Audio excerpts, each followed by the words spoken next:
Welcome to day 6 of the Keeneland Fall Meet here at Keeneland Racecourse. Welcome to Today at Keeneland. Gabby Gaudet and Scott Hazelton alongside with you. Another 10-race card in front of us. The Sycamore is the featured event, which is named after the giant sycamore that has stood tall above the paddocks here at Keeneland Racecourse for so long, just near the Rolex clock here by the paddock. But looking forward to this day.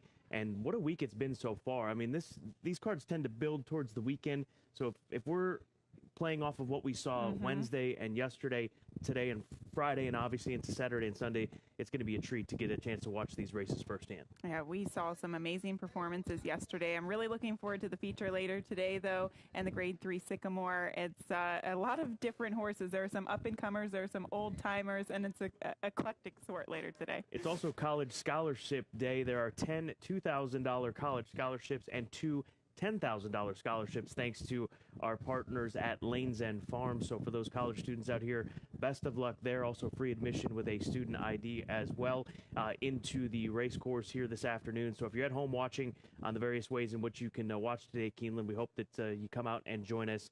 College Scholarship Fund, part of the fun week that we're having yesterday, Make-A-Wish Day. Always emotional, always a great opportunity to meet those young folks that are going through so much, and obviously their families as well. So College Scholarship Day, we look forward to it here this afternoon at Keeneland Racecourse. But let's go back to yesterday and take a look back at what happened. We start with race number 6 with Signs picking up a maiden win. Brad Cox and Florent Giroux dropping in class, getting the victory yesterday afternoon. But then maybe the story of the afternoon was Extra Anejo in race number 7. Look how geared down he was. $1.35 million grad for Asmussen and Winchell Thoroughbreds with Tyler Gaffalione in the saddle. I interviewed Tyler after the race, and the first thing he said to me, he looked me straight in the eye and said, "Wow." That's all he said. And Tyler has ridden a lot of nice horses in the past, so that should tell you something. Here's Static Fire, another Keeneland sales graduate, getting the victory for trainer Brian Lynch. His horse is equally as good on dirt as he is on turf.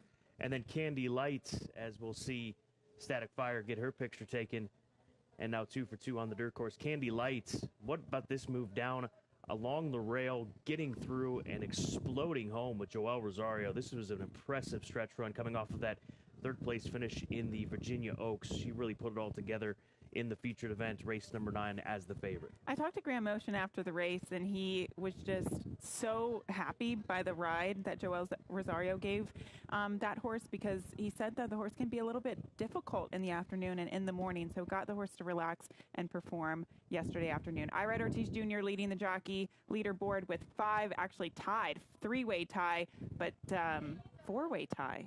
Wow. Louis Saez having a big day yesterday. They did. It's going to be fun to watch these riders battle it out. And same on the trainer side, I think. Todd Fletcher, Al Stall Jr., Brad Cox, they make up the top 2 along with Graham Motion. Wesley Ward sneaking into the top 3 with that second win just 2 days back. He's got 2 wins, and he's going to have a live runner in the nightcap here today, and he's going to have some big-time say in those stakes races moving forward, including Twilight Gleaming, who is running this weekend here, that wonderful filly for Stone Street Stables. So that is a look back at yesterday, getting you set up, trainer and jockey standings. But now let's get you set up for the weather and visit our friends at WKYT. Well, good morning, everyone. I'm WKYT meteorologist Allie Blake, and if you're heading out to the races, well, today is going to be a great day. Of course, we're likely to see temperatures in the 60s. And there go the horses. We likely see mostly sunny skies. It's going to be windy out there, though, so keep that in mind. Hold on to your hats. Temperatures in the mid to upper 60s with sunny skies. We'll see a dry track as well. So a great day at the races. Of course, I hope you guys all have a great one. Yeah, it's going to be brilliant, and it looks like the weather is going to be great this week. Early forecast for next week looks positive, so knock on wood. We have been dealt a good hand when it comes to the weather so far this fall here at Keeneland. Let's take a look at our full card selections. Make sure you download the Keeneland Race Day app. That's available on your tablet or smartphone. You can stay current on all of our expert picks. And I was told to stay out of the way when you're doing your job. Stay in your lane. Get to work, Gabby Gaudet. Race 6, we agree with the 4. Race 7, we agree with the 5. Race 8, we agree with the 12. And race 9, we agree with the 7. So this is crazy. I don't think we've agreed this much maybe ever. It's probably a stretch, but it's close. But you know what? What race does a pick 5 start? 6. Pick 6, race pick 6. 5. Yeah. So if we agree a lot, maybe we should go in together on a ticket. That works. Let's do it. You got more in the account, so you're going to punch the ticket. Social media, give us a follow at Keeneland Racing on Twitter. Facebook followers at Keeneland. If you're on Instagram, who isn't, at Keeneland. And then also at FanDuel TV, as we've transitioned from the TVG era to FanDuel TV era. So have they with their Twitter handle, but make sure that you give them a follow if you haven't. There's also the at TVG Twitter handle as well. But the biggest transition is into the FanDuel Plus era, from Watch TVG to FanDuel Plus. Make sure you have it downloaded on Roku, Amazon Fire TV, Apple TV. You'll have access to both FanDuel TV as well as FanDuel Racing. FanDuel Racing is where you can catch Today at Keeneland each and every day. FanDuel Racing, formerly TVG2. So make sure you have the FanDuel Plus app. Easy to find, easy to download, again, on Apple TV, Roku, or Amazon Fire TV. All right, those are the particulars. Let's dive into the featured event. The Friday feature is a Grade 3. It's the Sycamore. This is the 28th running at 1.5 miles for 3 and up, named in honor of that tall, stately tree that stands at the edge of Keeneland's walking ring. And it's been run at the 1.5 mile distance for some time. There was a period where it was actually at 1 mile and 5/8. But nonetheless, good group brought together with Mira Mission, the headliner, on the morning line, 7-2. This is such a tough field. Like I said before, it's a mixture of older, more accomplished horses, multiple Grade 1 winners, what have you, and then there are other horses in here who are the up-and-comers, so to speak. And I think Mira Mission is the quote-unquote up-and-comer because he is only 4. He's only tried this marathon distance once before, and it was his best race on form. He's my top selection. He's your top selection as well. So for the sake of not being repetitive, Mira Mission, like you said, he's on the upswing. We've seen relative youngsters compared to the 8-year-olds that will be discussed when you're looking at this race, win this race as of late. Spooky Channel 6, Red Knight 6, 2 years back, Marzo at the age of 4. So the last time that we've seen a horse on upwards of the age of horses like Channel Maker, you have to go back to Brass Hat and Cloudy's Night, and they were actually a year older. They were 9. So it's been a younger man's game lately in the Sycamore. So I'm going to Mira Mission, but I don't think that you can completely discount Red Knight, the number 2. It looked like he had just gone downhill at the end of last season, but Mike Maker has revitalized this now 8-year-old son of Pure Prize. He's picked up 2 consecutive stakes wins at this 1.5 mile distance, one at Colonial, and then here in the Turf Cup at Kentucky Downs. The Chestnut just keeps on rolling after those subpar races to close out last season. So maybe just coming back here to Kentucky has reignited something for this horse, or getting away from New York, whatever it is.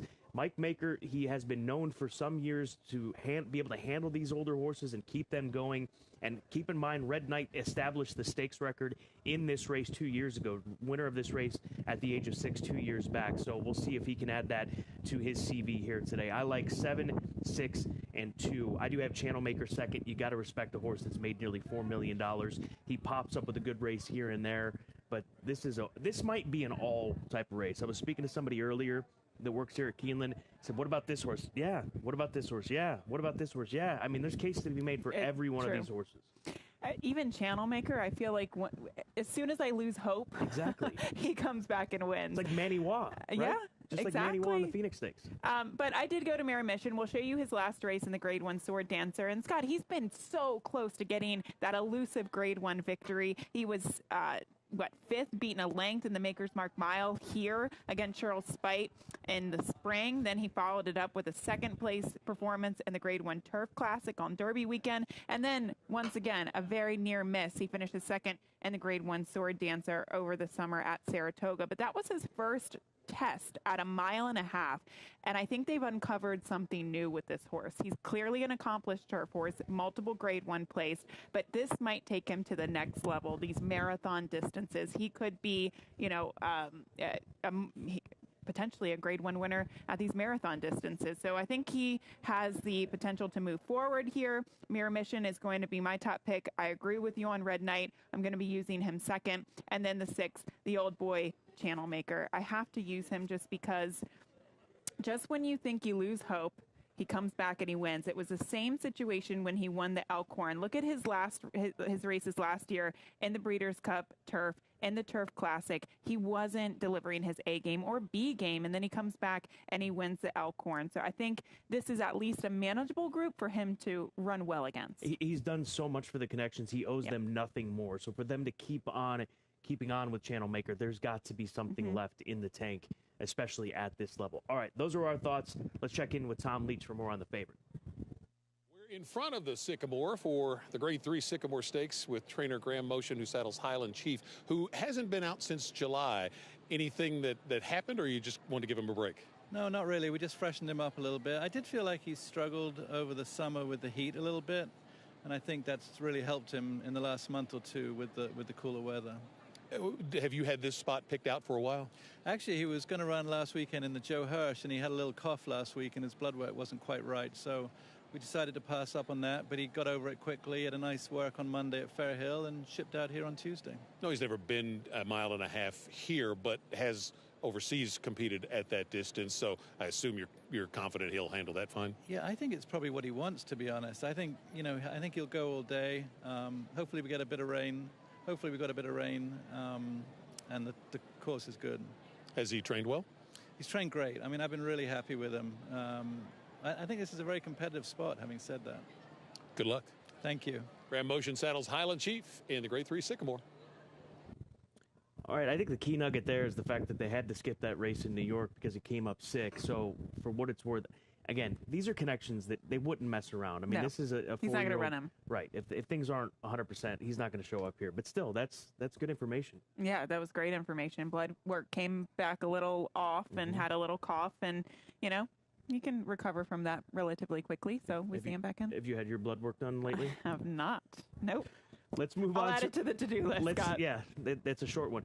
Let's move on to our key races of the day, and I'll take us to race number 5. Does start the $3 Keeneland Turf Pick 3, our first Turf Pick 3 of the week, if I'm not mistaken.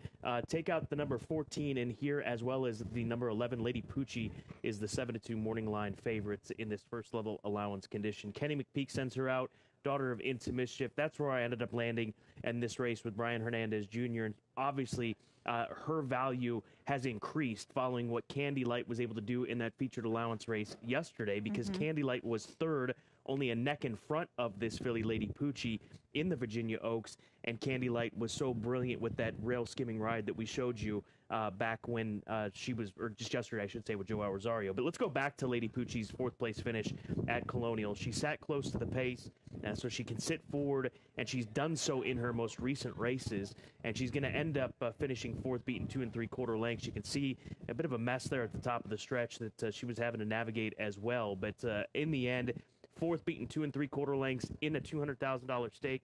And with Candy Light coming out of this and running as big as she did yesterday, you've got to give this filly a big look as she gets set to be the favorite for today's featured allowance race. I shouldn't say featured allowance race. The featured event is the Sycamore, but one of the key allowance races that we have, and started the Turf Pick 3. So she's on top for me.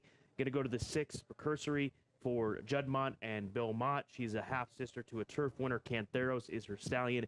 Turf, dirt, it doesn't matter for Cantheros. Think of a horse like World of Trouble, Grade 1 winner in the Jaipur, Grade 1 winner on the dirt as well for that son of Cantheros. And then the number 9, Harrington Rocket for Chad Brown, coming off of a maiden score at Kentucky Downs. We'll see how she fares. So 3, 6, 9 in the 5th to start the $3 Keeneland Turf Pick 3. Yeah, I think the 9, Harrington Rocket, I like her a little bit more than the 3. But again, I handicapped this days in advance and didn't consider the way that Candy Light would run yesterday. All right, you're taking us to race 6. This one starts that late pick 5. No scratch. Well, scratch the 1, Boise in here. Peaceful Waters. 6-5 on the morning line. I think this is a key race because it's one of those situations where it might be all or nothing in the pick 5. You either single her at Peaceful Waters, the 4, or you tried to beat her in this race because she is going to be a heavy favorite. And when you look at the sequence, Scott, you kind of need to find a single because I think the Sycamore is a spread race. It's just a really challenging sequence today, so you have to make decisions along the way. The 4, Peaceful Waters, will take you back to her most recent effort, and that was at Saratoga, that first level allowance race. Look at how easily he did this, a rocket out of the starting gate, maintained the lead by about 3 lengths, and then just drew off from the field by 12 lengths in the end. Even his defeat 2 starts back at Saratoga was okay. He set the tempo and then lost to a horse by the name of Stage Left, who we're familiar with. But look at the running lines. Happy Jack, Cyberknife. He's really gone against the best. And I think Alstall Jr. has figured they know that he's a nice horse. Try to see if he could get out of distance. He's clearly not a 2-turn horse, so keep him at these sprint distances and go from there. Alstall Jr. having himself a really nice meet, already with 3 victories, and I think he can just continue the momentum with Peaceful Waters. So Gabby's got 4, 6, and 3 in race number 6, which will start the late pick 5. So those are our key races. We'll get to our best angles in a bit, but we want to take a look at the home field advantage, who comes into this card with the best record here at Keeneland on the surface in which they'll be competing. We're going to take you to Tejano Twist, and we'll take you back almost a year ago to the 22nd of October, where this great Tejano Twist, when still with Brett Calhoun, was able to lay it down and pick up this victory. I've always been a fan of this horse. He's beaten some nice horses over the course of his career. You go back to his starts at Remington Park, even well before what you've got in your past performances.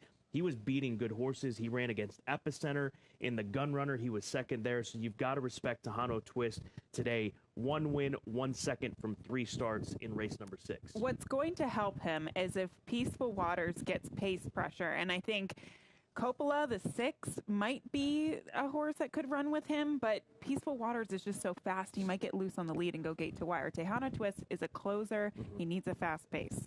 He's a hard trier. That's the bottom line. He knows what his job is. He might not be the most talented on speed figures, results, what have you, but Tejano Twist seems to show up each and every time. All right, let's get to our sales grad spotlight. This is race number 7 on the card. The number 4 horse, Around the Sun. Last year in the September sale was hip number 1807, selling for $160,000. Justin Holmberg there getting it done, auctioneering this horse last year. But here's a horse that you've got to pay attention to as far as the sales grad is concerned. Here, hip number 1807 last year, and now today number 4 in the program. First-time starter for BBN Racing and Rusty Arnold, the daughter of Munnings, and this family's been productive. This mother of this filly has had 3 winners from 3 starters, so a productive mare, and all 3 of those winners have won on grass as well. Nice. Well, comes from the broodmare sire is Galileo, so I'm not surprised by that. He was pretty good, wasn't he? Yeah, he's okay. Standing in the stud. And he continues to get Group 1 winners posthumously, one of the most impactful stallions that we've ever had in this great game. All right, those 2 segments move us to our next segment, the Clock Report, one of the stalwarts here on today at Keeneland. And we'll start in race number 7 here today with Bolt Oro, not to be confused with his stallion Bolt d'Oro. Sounds almost identical. 48-2, half-mile fillies on grass have been specialty for this trainer. Lightly raced and improving, so mark the 9 in race number 7, Bolt Toro. And then in race number 10, Cooper Time, the number 6, worked 48-4. That was back on the 9th of October. 2 good breezes here. Trainer 19% with those first-timer starters, and this barn knows how to win. So mark the 9 in race 7, the 6 in race 10. That's an interesting tidbit in the 10th race because I thought that race 2 was pretty impossible. I did not use him in my top 3. It's a first-time starter for Paulo Lobo, $20,000 tag, so definitely one to consider now. All right, let's get into our multi-race exotics of the card, starting with the $3 Turf Pick 3. If you're not familiar with the $3 Turf Pick 3, make sure you ask for it specifically with the tellers. If you're going up to one of the self-service terminals, look for it as its own event. There's a specific button that says Turf Pick 3. Punch that. You'll be able to play with that $3 minimum wager. 3, 6, and 9 for me in race number 5 to start things off. Lady Poochie, the number 6 horse Precursory, and then the number 9 horse Harrington Rocket.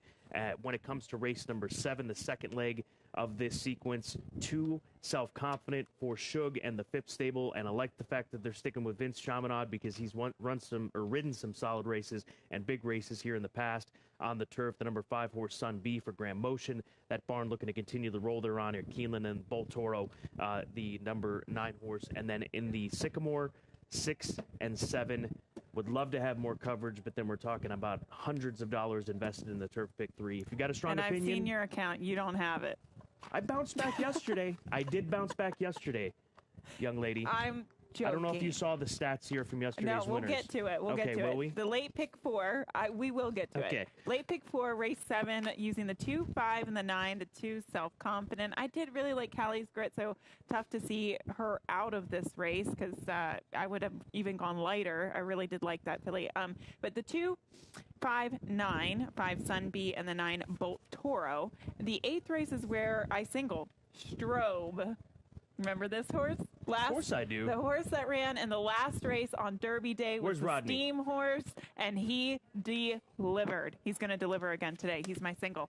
Race 9, have coverage 2, 4, 7, 10, and the 11. That's the Grade 3 Sycamore Stakes. I think you could even use more than that. And then I only used 3 horses in the final leg, 5, 8, 11. You know, the 11 is a scratch in race 9, so use Channel Maker the 6. So swap out the 11 for the 6, and then if you want to add to this ticket, if you're out here, you have a bigger bankroll than I do, which is $22.50, add to the last race. But single Strobe. That's all you need to know, Strobe. That's all you need to know. I'd like to know why it's been 5 months. We'll find that out later, hopefully, since we've seen Strobe.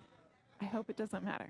All right, those are our multi-race exotics. Let's get to our best angle, which she's going to take you back to Strobe, I guarantee you. And I'm going to take us to race number 3 and give us an ice-cold exacta. Shout out to Dave Weaver, who will be here next week. Little Grazin, 7-5 on the morning line, winner of 2 races at Del Mar this summer, and really bounced back for 2 different operations. Did so for Peter Miller, George Papapadromu, who had an amazing summer on the West Coast, led by American Theorem, who won the Grade 1 Bing Crosby. And Little Grazin, was claimed by Robertina Diodoro. So he is just moving around from one good claiming barn to the next. Diodoro's 25% off the claim. Will roll back his race at the beginning of September at the end of that Del Mar meeting, where he dashed off, or she did rather, and won by 4 3/4 lengths. Easy win in the end, utilizing that speed. Juan Hernandez, top rider on the West Coast right now, got the call for a 2nd consecutive win. And no surprise that they claimed this mare in her recent races, because she's been on such a roll, and she really fits this level, in my opinion, showing up in this starter allowance race worth $44,000. So if Diodoro has her going in the same direction that she was going at Del Mar, she'll be awful tough. I look for Awesome Indra, the number 3, to try to go with her. I think that she will, but I think ultimately the separation will come late. So it's going to be 2 over 3. Best angle of the day comes race number 3 early today here at Keeneland. Cool. Thank you. Thank you. It's my word of the week. All right, we'll take you to, that's all I got. Race 8, a 6-furlong allowance race on the dirt, and the focus will be on the number 12, Strobe. We have a couple of scratches towards the inside. I think that only helps the favorite here. Appeal Denied is out, Overbore is out, and the 2, Improbable Journey. So he moves in 3 post positions. So this is a horse that, yes, he hasn't been seen since Derby Day. And when I go back and I think about Derby Day and the last race on Derby Day, it was just a wild day. You and I were covering the races. You hit the pick 3, right? I hit the pick 3. Yeah, all on the Derby. Norm had the winner in the next race, right? Yep, and then singled Strobe. And you were upset if they didn't pay more. I was upset that it didn't pay more. But the word was out on this Brad Cox horse, and he clearly ran to the touting that was behind him. We'll take you to this performance. It was under the Twin Spires, Derby Day. Under the lights. Such a crazy day. Yes, under the lights. This horse just popped out of the gate, and there wasn't one point of the race that you thought that this horse was going to lose. I was pretty confident with him singled in the pick 3, but he goes on to draw away from the field. Now, yes, I get it. Not to mention, Elite Power came out of the race to win. I mean, it was not only an impressive victory, but it was a productive race, and it was a very fast final time. He hasn't been seen since May, which is obviously a little strange, but his work tab has been so consistent. If you see in the last month and a half, he's worked every single Friday. All of the works have been consistent on paper. So I don't think that's whatever. If he did have an issue, I mean, it doesn't seem like there's anything going on. He's been very consistent on the work tab. So I like him coming back. I think he'll pop out of the gate, clear from that outside post position. Goodbye. See you later. Single in the pick 4. 50 to win. Are you going to double your money? What do you mean? I mean, with the odds? Yeah. I don't know. I don't think so, right? He'll be Probably odds on. not. I don't think see a world where he's even money. No chance. All right, those are our best angles. Let's go to Tom Leach for his long shot of the day.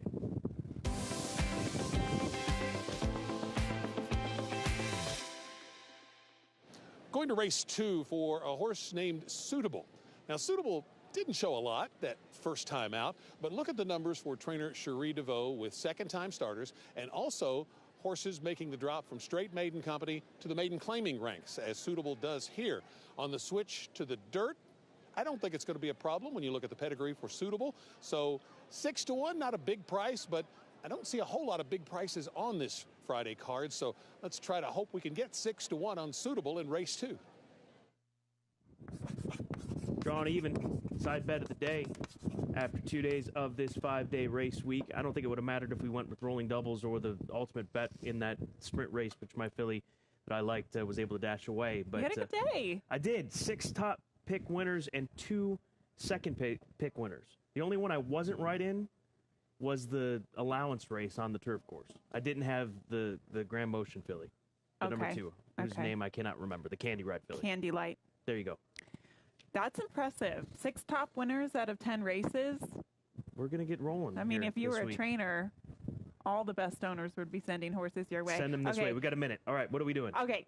I see you, Isaac, with the top pick, show, highest total, end of the day. I think we do, since we agree a lot today, I think we use our second choice, $2 show wagers. Okay, that works every for me. race. So Is second that okay? choice, $2 show wagers. Okay, and then the second side wager is... So I've been capitalizing on this. I know I'm a little behind on the time here. This has been the talk of the meet. Everybody's asking me about the water. But you go big, I go bigger. I show up to the set, and here sits this 5-gallon jug, and they've got it marked in the same, says Scott's water bottle, 9 a.m., so I'm supposed to drink 5 gallons over the course of 12 hours.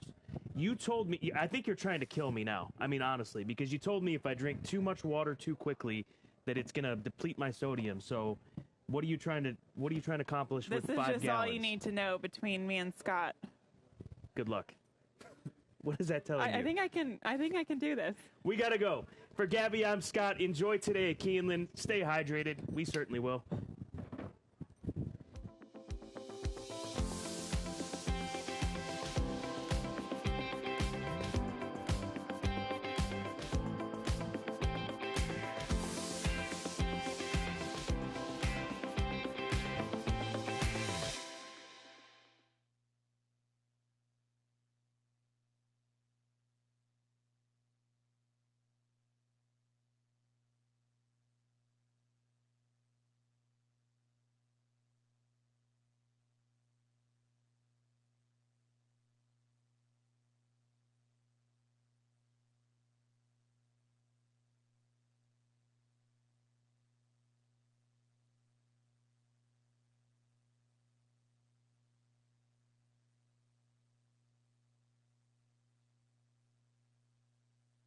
When the thoroughbred world descends upon Lexington this November, there is one place you need to be.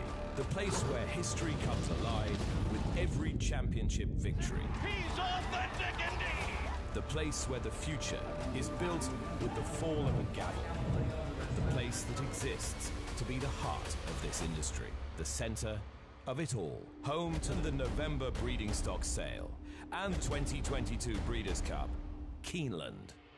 This new Toyota Tundra is amazing. It's rugged and capable. Designed, engineered, and built right here in the USA. And Tundra is more powerful and more fuel efficient. The iForce Max hybrid powertrain delivers 437 horsepower. And with the multi-terrain select, no matter what the conditions are, it automatically adjusts the engine throttle and traction. While the crawl control modulates the throttle and brakes. When we say you can go anywhere and do anything, Tundra really means it. Yeah. Toyota. Let's go places.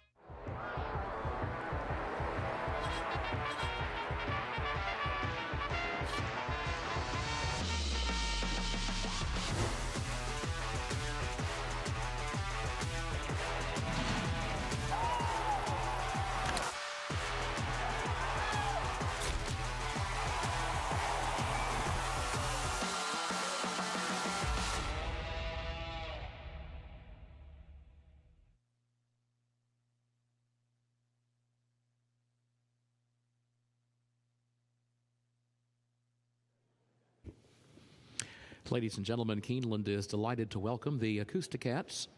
The Acoustic Cats are a select a cappella ensemble of 12 voices from the University of Kentucky Men's Chorus. They perform at numerous university and community functions, as well as every men's chorus concert. Specializing in pop a cappella, they have recorded 2 albums and are one of the university's most visible ensembles. Today, the Acoustic Cats are pleased first to present our state song. The sun shines bright on my old Kentucky home. 'Tis summer, the people are gay. The corn tops ripe and the meadows in a bloom, while the birds make music all the day. The young folks roll on the little cabin floor, all merry, all happy and bright. By and by, hard times comes a knocking at the door. Then my old Kentucky home, good night. Oh, weep no more, my lady, my lady. Oh, weep no more today.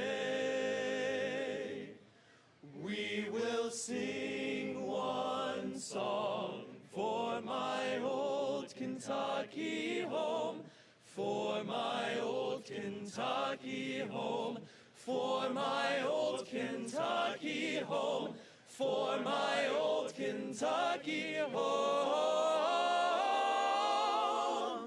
Far away, far away, far away.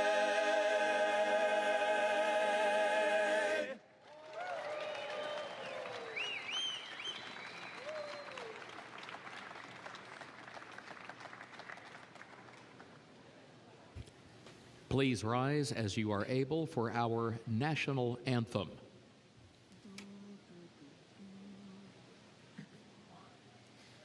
Oh, say, can you see by the dawn's early light what so proudly we hailed at the twilight's last gleaming, whose broad stripes and bright stars through the perilous fight o'er the ramparts we watched were so gallantly streaming, and the rockets' red glare, the bombs bursting in air, gave proof through the night that our flag was still there.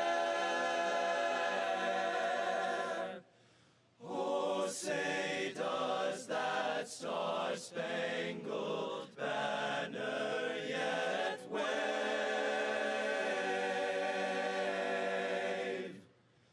o'er the land of the free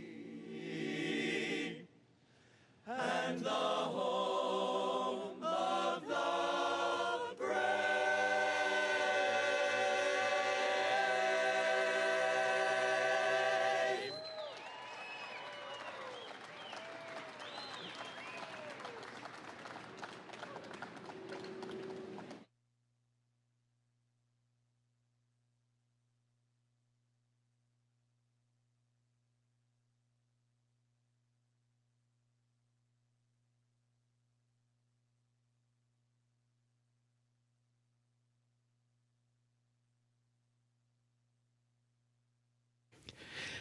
Keeneland is proud to recognize Camille Lucas from retail as the Employee of the Day. Camille, congratulations.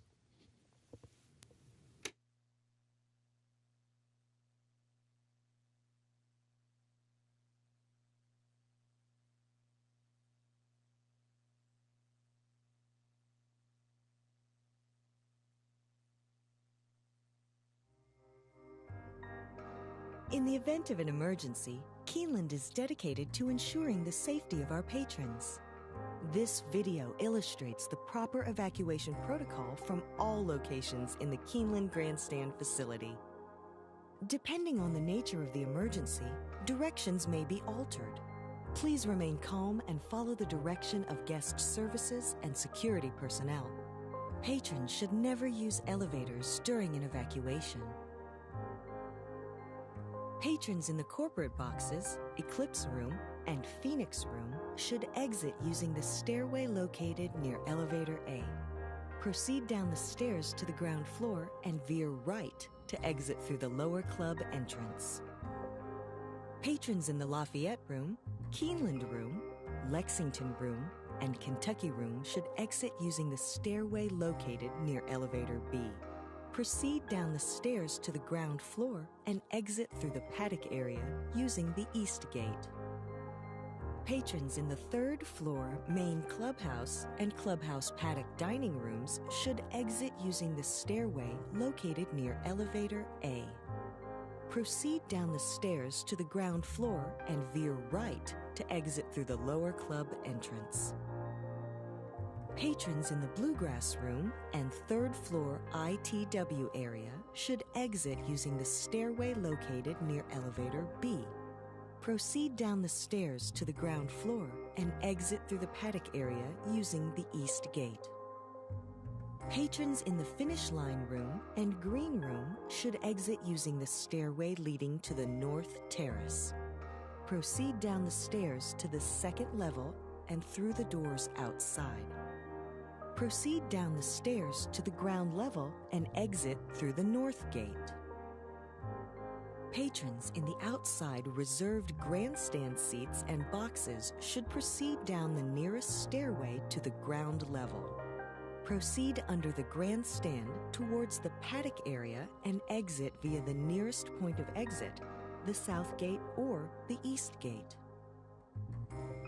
Patrons in the second floor main clubhouse dining room and Life Members Room should exit using the stairway on the south side of the administrative offices. Proceed down the stairs to the ground floor and exit through the South Gate. Patrons in the second floor clubhouse paddock dining room and clubhouse tavern should exit using the stairway located near Elevator A. Proceed down the stairs to the ground floor and veer right to exit through the lower club entrance. Patrons in the mezzanine bar and second floor ITW area should exit using the stairway located near Elevator B. Proceed down the stairs to the ground floor and exit through the paddock area using the East Gate.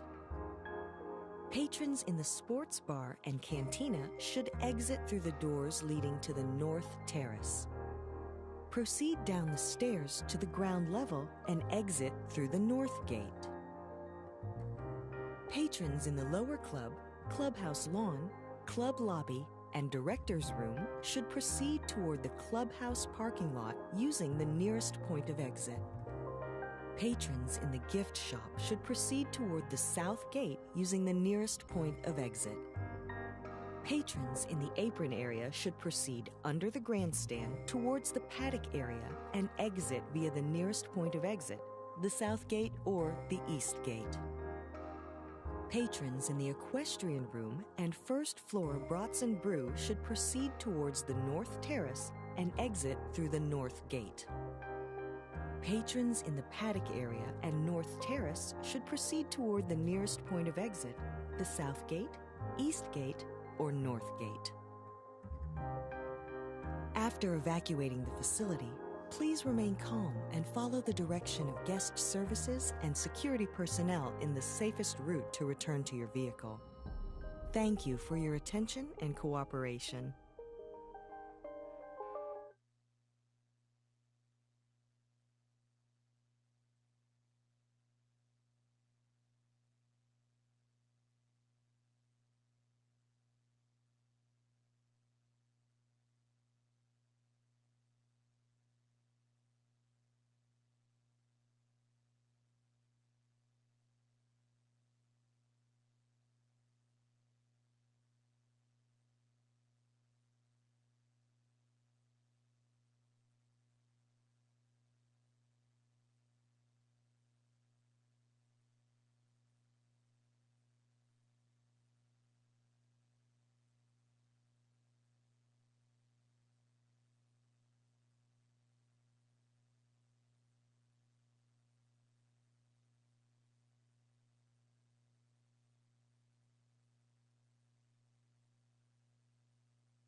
Good afternoon. Welcome to Keeneland Racecourse, where the main track is fast, the turf is good, the rail at 0 feet for the turf racing today. Time now for a look at the program changes beginning in the first race.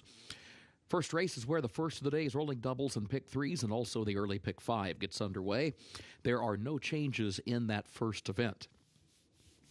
Race 2, start of the early pick 4. Takeout number 13, Hill of Tara.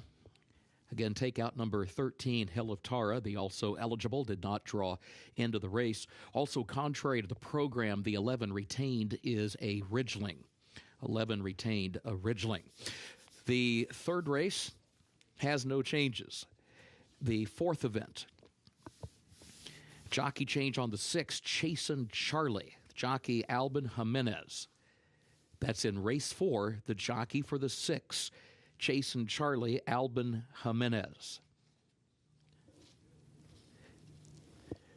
Race number 5 is where the pick 6 gets underway. There's no carryover. That's also where the Keeneland Turf pick 3 begins, made up of races 5, 7, and 9.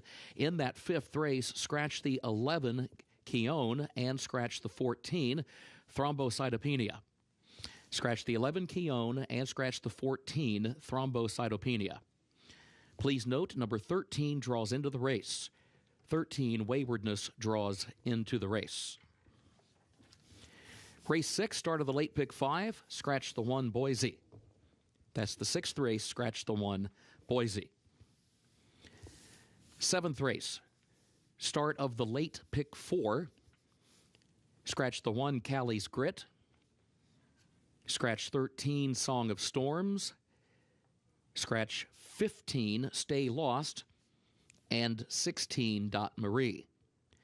That's the 7th race. Scratch number 1, Callie's Grit. Also scratch 13, Song of Storms. Scratch 15, Stay Lost, and scratch 16, Dot Marie. Please note, Bolt for Allison, number 14, draws into the race. Again, Bolt for Allison, number 14, draws into the race. 8th race. Scratch the 2, Improbable Journey. Scratch the 4, Overbore. And scratch 11, Appeal Denied. That's the 8th race. Scratch number 2, Improbable Journey. Scratch number 4, Overbore. And scratch 11, Appeal Denied. Please note, number 13, Sparty Sense, draws into the race. Again, 13, Sparty Sense, draws into the race. Race 9, the featured Grade 3 Sycamore Stakes. Scratch the 11, Another Mystery. Also scratch the 14, Shoddy, Shoddy, Shoddy, the 15, Time for Trouble, and the 16, Keystone Field.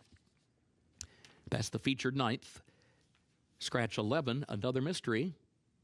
Also scratch 14, Shoddy, Shoddy, Shoddy, 15, Time for Trouble, and 16, Keystone Field. Please note, number 13, Highest Honors, draws into the race. 13, Highest Honors, draws into the race. 10th and final event, no carryover for the Toyota Super High 5. Take out the also eligibles, 13 through 15. They did not draw into the race. Time now to check in with Scott Hazelton and Gabby Gaudette. Happy Friday to you, Kurt Becker. Welcome to Keeneland Racecourse as we get set for another 10-race card, second of this week, and we'll have a 10-race card tomorrow with the Grade 1 Queen Elizabeth II Challenge Cups at the Invitational, I should say, here tomorrow. But today's featured race is the Grade 3 Sycamore Stakes at 1.5 miles. And is it wrong to think that maybe we could see one or a few of these try to come back in a few weeks' time for the Breeders' Cup Turf? No, not at all. I think that makes a perfect sense. And a lot of the connections may be coming here to Keeneland, not only because A 1.5-mile races are hard to come by, especially grade 3. Right. But you never know. They could use this as a local prep.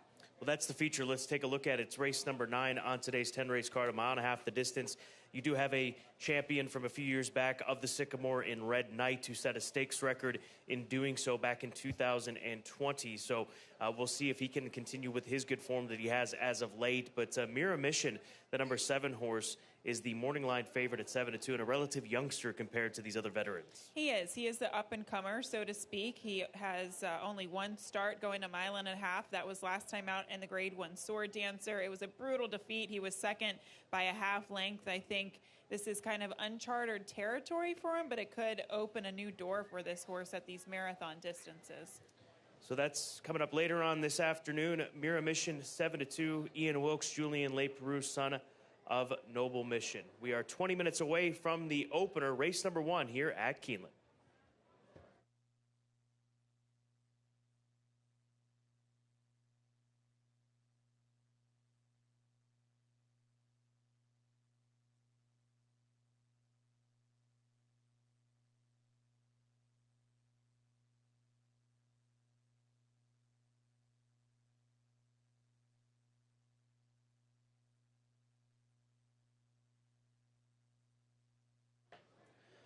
Race number 1 now, 19 minutes to post. This begins the early pick 5 here this afternoon at Keeneland.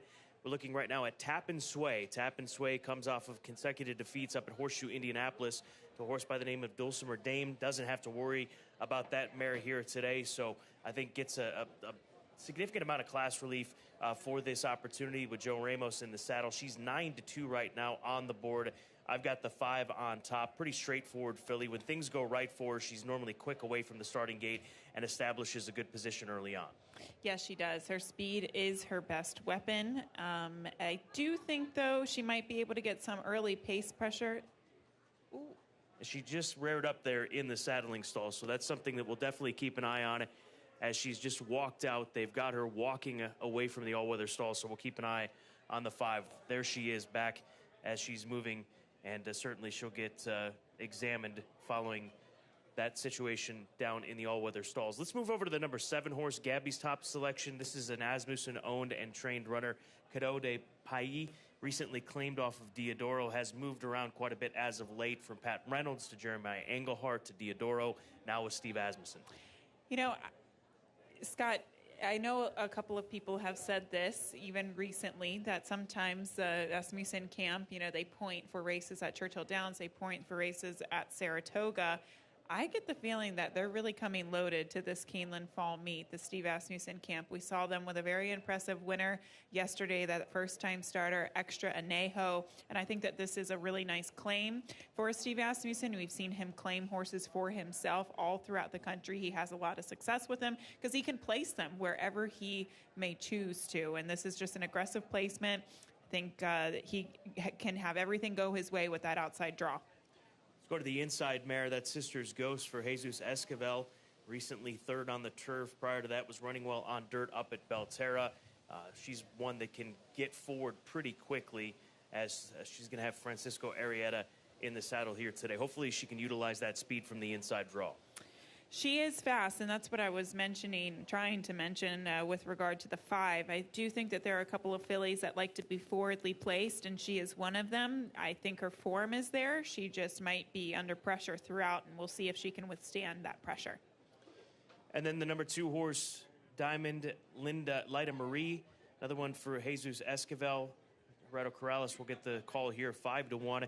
She's the 2-time winner this year. She's one that will likely be tracking from off the pace. She could get the right type of setup here, Scott, because I do think that she can stalk or sit mid-pack. She's not necessarily dependent on the pace, and she doesn't need to be on the lead. So she could just very well find the right company today, the right group, and the right flow of the race.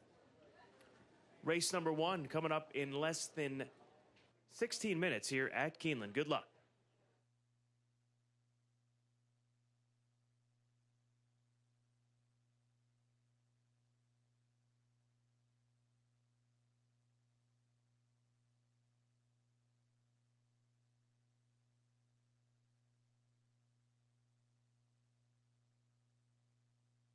Your attention, please. A late scratch in Keeneland's first race. Scratch the 5, Tap and Sway. Keeneland's first race, late scratch. Scratch the 5, Tap and Sway, being scratched by the stewards on the advice of the state veterinarian.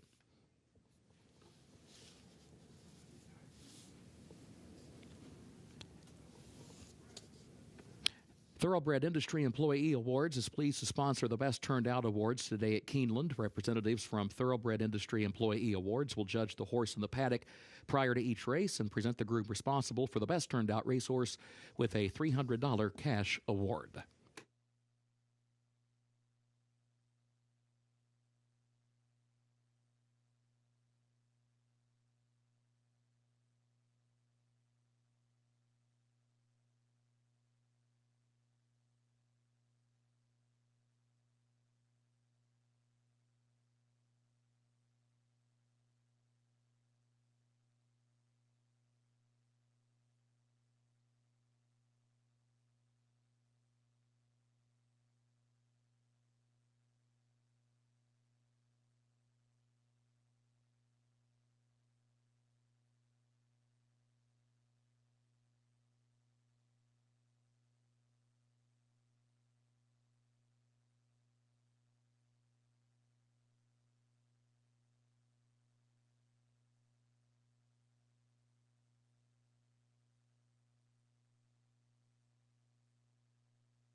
Horses are entering the track for Keeneland's first race, claiming race fillies and mares age 3 and up, $16,000 the price.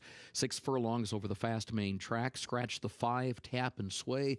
Again, scratch the 5, tap and sway. Double and pick 3 wagering start of the early pick 5. Main track fast, turf listed good. Post time in 6 minutes.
The winner of the Thoroughbred Industry Employee Awards Best Turned Out Award for the first race, Jeff Gomez, the groom for number 6, Tactless. Jeff, congratulations.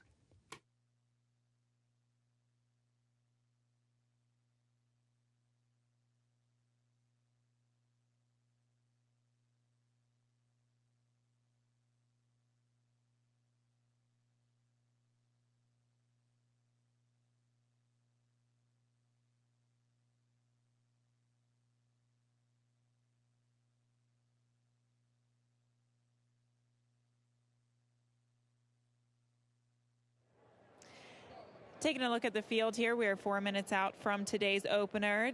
Do take note that we did have that late scratch in the paddock with the number 5, Tap and Sway.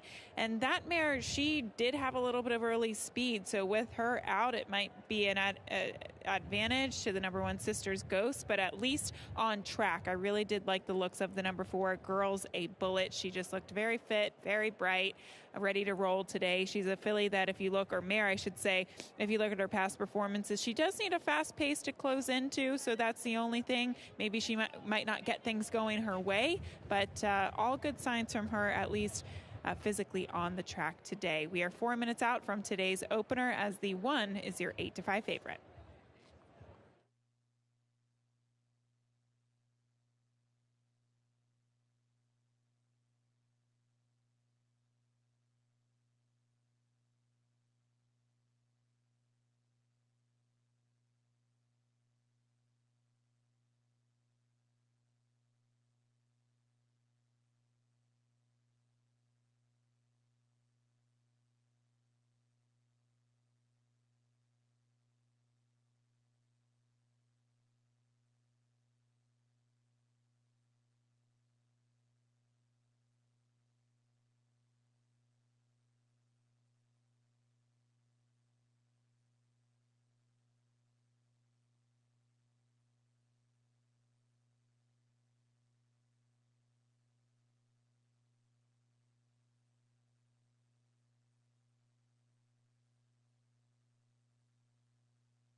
Horses have reached the starting gate for Keeneland's first race, start of the early pick 5.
They are at the post.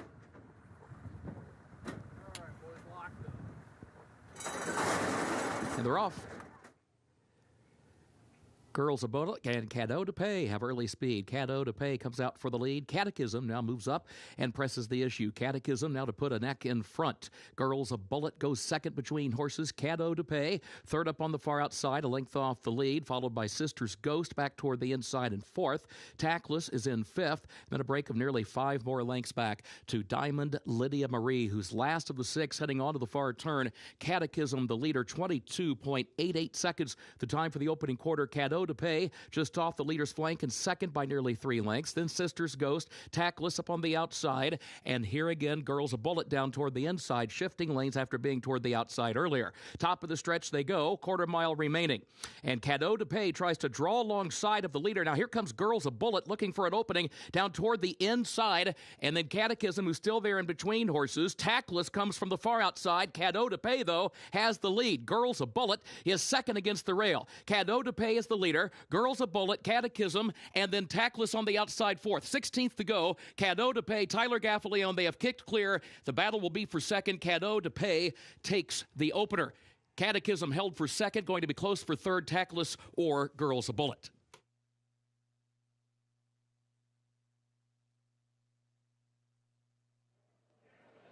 Cadeau de Pay for Steve Asmussen, owner, trainer, 7-year-old mare, getting it done here in the opener at odds of 5-2. Came off the turn a little wide.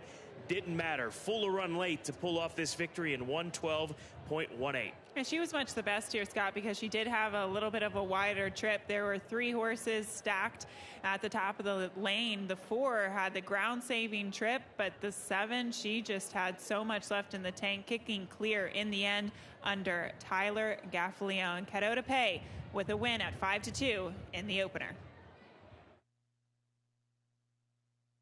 Photo for play, sold all tickets.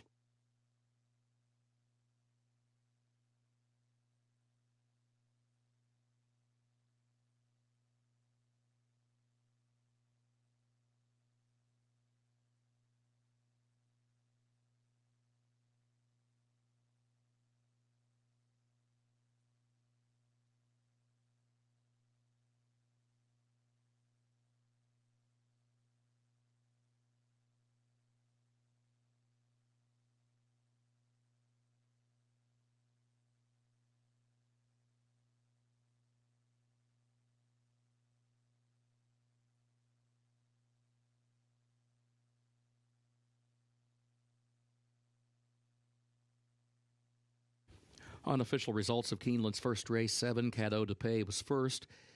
Number 3, Catechism was second. Number 4, Girls of Bullet third. 6, Tactless fourth. 7, 3, 4, 6, Unofficial.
In the winner's circle for Keeneland's first race, Unofficial winner number 7, Cadeau de Paix. Owned and trained by Steve Asmussen, Tyler Gaffley owned the jockey. Cadeau de Paix, 7-year-old mare by Majestic Warrior, out of Awesome Gift by Street Cry, bred in Kentucky by Stud TNT LLC. 6 furlongs over the fast main track, 1 minute 12.18 seconds. Results official for Keeneland's first. 7-3-4-6, the official results.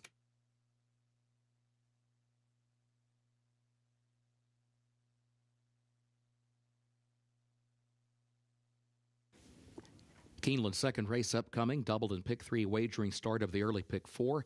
Track is fast, turf listed good. In the second race, takeout number 13, Hill of Tara, did not draw into the race. Again, takeout the also eligible number 13, Hill of Tara, did not draw into the race. Contrary to the program, number 11, Retained, is a Ridgeling. Number 11, Retained, is a Ridgeling. No changes in the third race. Looking to the fourth. In the fourth event, a reminder, the jockey for the 6, Chasin' Charlie, Albin Jimenez. That's the fourth race, jockey for the 6, Chasin' Charlie, Albin Jimenez. Race 5, scratch the 11, Keone, and scratch 14, Thrombocytopenia. That's race number 5, scratch 11, Keone, and scratch the 14, Thrombocytopenia.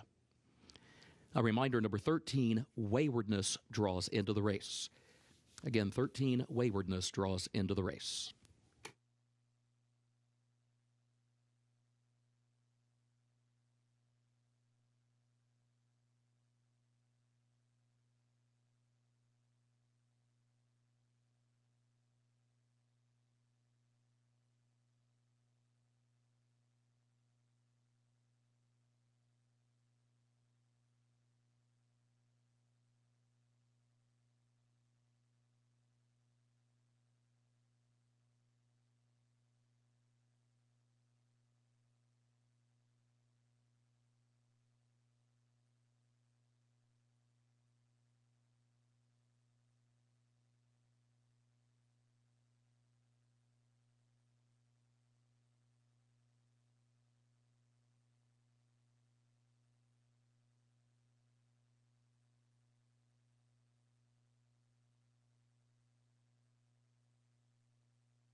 Race number 2, 6.5 furlongs, the distance for these 2-year-olds. It's a maiden $50,000 claimer. And right now looking at Retained, who is the 2-to-1 favorite, the 11 for Kaleem Shaw, Byron Colt, bred by Kaleem and sent out by Brendan Walsh for a 4th time. Has had 3 opportunities against Maiden Special Weight Company. All 3 of them solid efforts. Has made $47,000 after finishing 2nd in the last 2 and 3rd on debut. But sometimes it's the time of the year, Gabby, where you've got to drop to try to get that win. They've had opportunities, and I have a sense that's what's going on here with this Colt running for $50,000. Yeah, things aren't going to get any easier when you look at the maiden special weight races and the purse money available at Keeneland and even going back to Churchill. So I think this is the right move for Retained. He's tried again at maiden special weight company at Ellis. They tried sprinting on the turf, and he just hasn't managed to break through. So I at least like the fact that he comes back to the dirt. He's better bred for the dirt, and he does have speed from that outside draw. He's the 2-to-1 favorite. Let's go to the 9, who's the 3rd choice right now at odds of 6-to-1. Army Star, Colt by Army Mule, 1 run at Churchill Downs. That was the Loggins race. We saw a horse come out of the Loggins race who was well beat in there, drop in for 50 and get the victory. So we'll see if this race continues to be live with that Loggins running so well in the Grade 1 Claiborne Breeders' Futurity last Saturday. Exactly, Scott. This horse did not pick up his feet whatsoever. He was 30-to-1 in that race, but Loggins was so impressive coming back in the Breeders' Futurity. Easy Action, a horse that I'm familiar with as he's trained by my husband. I know he loves that horse. A couple of horses have dropped in class out of that maiden special weight to go on and do well. So I just think this horse, Army Star, comes out of a very live race, and this is a big drop in class for him. Grimes, the 3, is a debuter for Eddie Keneally, 00 Racing. Purchased September last year here at Keeneland for $34,000. Debuts for 50. Gets Saez some solid enough half-mile drills to get ready for this debut. Good draw. Saez had a good day yesterday, 4-to-1. If you're looking at a first-time starter, this might be the one in here. Colt by the Factor. He's being bet right now at 4-to-1, so that's encouraging. But when I look at 2-year-old first-time starters, Scott, I like to look at horses that have come around pretty quickly, and like trying to get an idea of whether or not they might be able to run well first time out. And this horse has been working for a very long time. In fact, if you look at the past performances, back to June at Palmetto. So there's kind of been some starts and stops along the ways in terms of his preparation. That's why I shied away from him, but he is live on the board right now at 4-to-1. The 8-horse 7-to-1, suitable for the Y Gods. Colt by Twirling Candy. Cherie DeVoe sends this colt out for a 2nd time. Debuted at Ellis Park, going long on the grass. Well beat that day, beating only 2 in a field of 12. So pulling the plug, dropping in for 50, moving over to the dirt with suitable. Yeah, this is another move that I like and picks up the likes of Johnny Velazquez today. Cherie DeVoe, considering where her horses have been running over the course of the past year, really, Saratoga, especially during the summer, she's had an incredible year with 29 victories, 18%, and the quality of horses that she has. This horse is just not panning out, so just drop him in class and try to get the win. I like the aggressive move. Race number 2 starts the early pick 4 here at Keeneland Racecourse. Good luck.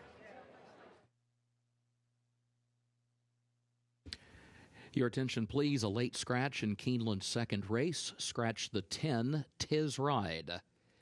Late scratch in Keeneland's 2nd race. Scratch number 10, Tis Ride, injured in the paddock.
Horses are entering the track for Keeneland's second race, maiden claiming race, 2-year-olds, $50,000 price, 6.5 furlongs over the fast main track.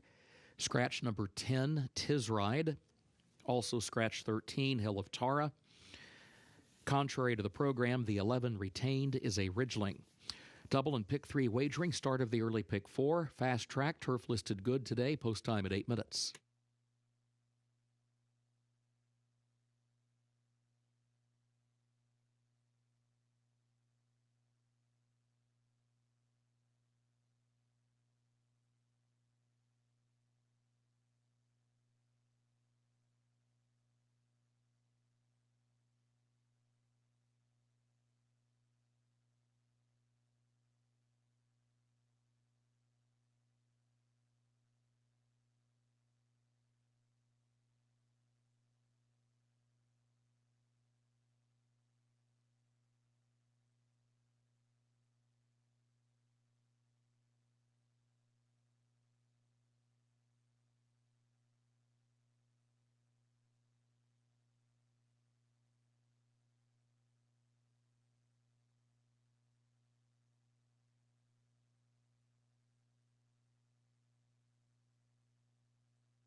The winner of the Thoroughbred Industry Employee Award's Best Turned Out Award for the second race, Gerardo Reyes, the groom for number 4, Sailor's Chance. Congratulations, Gerardo.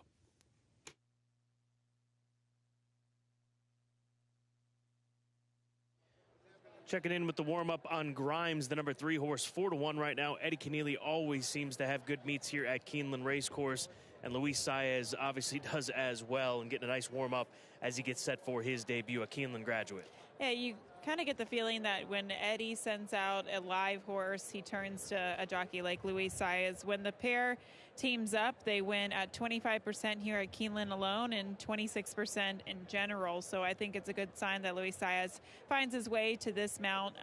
Again, when you look at the workouts, Scott, it looks like it's taken a long time for this horse to get going, but physically on track, I just love the way this horse is presenting himself. He would be my paddock pick, the trackside pick, just because of how he's behaving. A couple of horses on their toes, acting a little squirrely, but he's been the consummate professional. The number 4 horse is 11-1. Here's one of the class droppers in this bunch. First time in for a tag. John Ennis telling me, I asked him why the back and forth with the blinkers. They said they took the blinkers off of him because he was racing Kentucky Downs, wanting him to relax and have a little bit more because of the nature of that race course, but felt that shortening him up to 6.5 furlongs, adding blinkers back on, more speed, and he says he feels that he's quick enough to be up close to the pace. So at a long shot price of 12-1, maybe worth a look with Florent Giroux in the saddle. Yeah, that's great information. This horse has limited starts on the dirt, so we'll see what he is capable of now in his 5th career start. The 8 Suitable, back to the Pam and Marty Wygod Colts.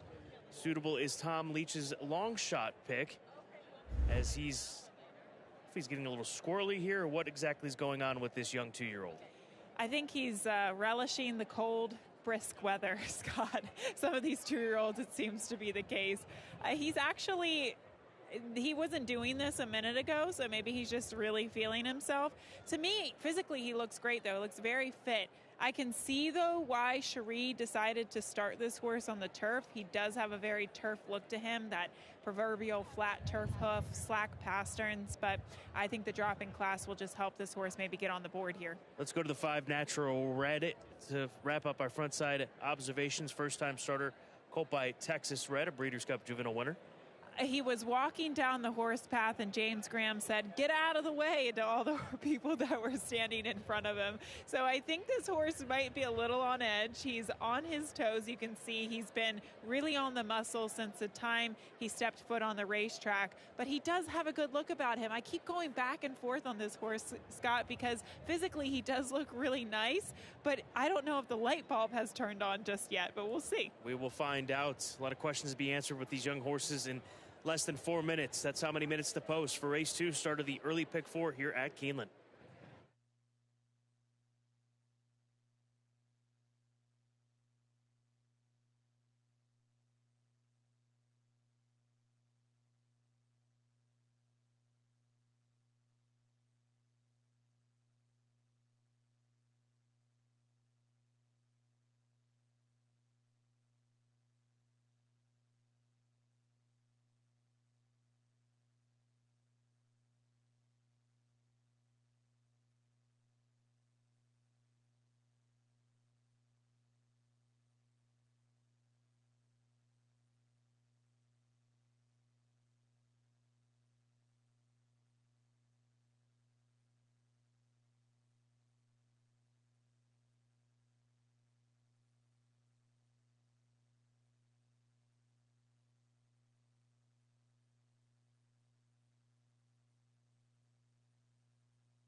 Horses have reached the starting gate for Keeneland's second race, start of the early pick 4.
They are at the post.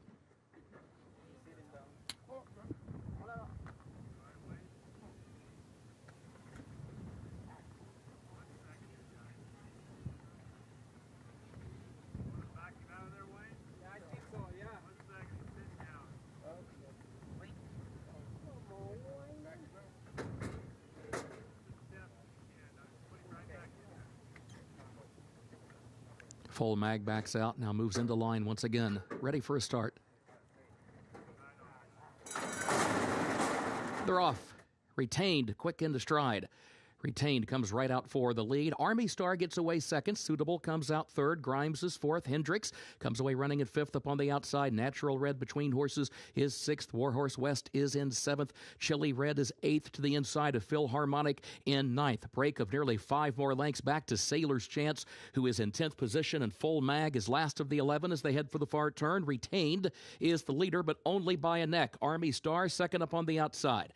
23.03 seconds the time for the opening quarter. Grimes is third. Hendricks is a wide fourth around the far turn. And then Suitable, who's between horses, in fifth, now contesting fourth, now contesting third, but still 3 lengths off the lead. But Retained is the leader. Retained is on top by just a half length. Army Star goes second by nearly 4 lengths. Grimes being asked for more now to try to keep up, back in third, and Suitable in fourth, followed by Hendricks, Philharmonic, Natural Red back toward the inside. Army Star comes forward on the outside to challenge Retained. 1/8 of a mile to go. Retained to the inside. Army Star to the outside. They continue to match strides through the final furlong. Retained and Army Star and Retained. Army Star tries to put ahead in front, now does so, but Retained is still there. Army Star with a narrow lead. It is Army Star. Army Star wins it by a neck over Retained, who was across the line in second. And then further back, it was Natural Red third.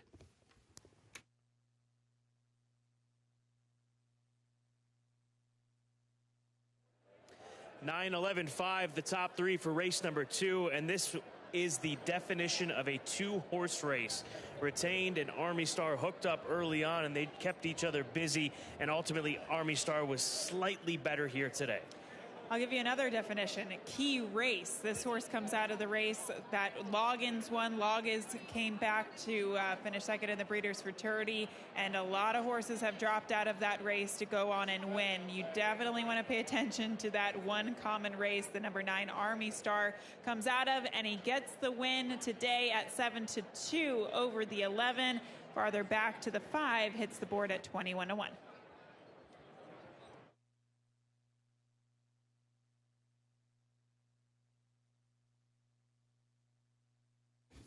Photo for the win. Hold all tickets.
Unofficial results of Keeneland's second race. Number 9, Army Star, was first. Number 11, Retained, was second. Number 5, Natural Red, third. And number 8, Suitable, fourth. 9-11-5-8 unofficial.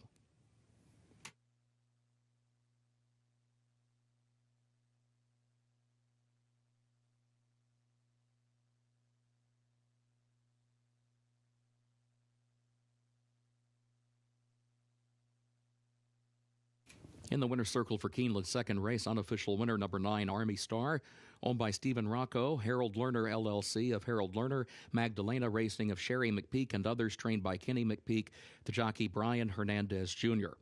Army Star, a 2-year-old son of Army Mule out of Starlight Star Bright by Mutactum, bred in Kentucky by Hillendale Equine Holdings, Incorporated.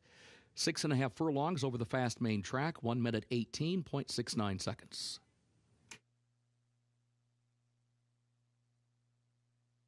Results of Keeneland's second race official, 9:11.58, the official results.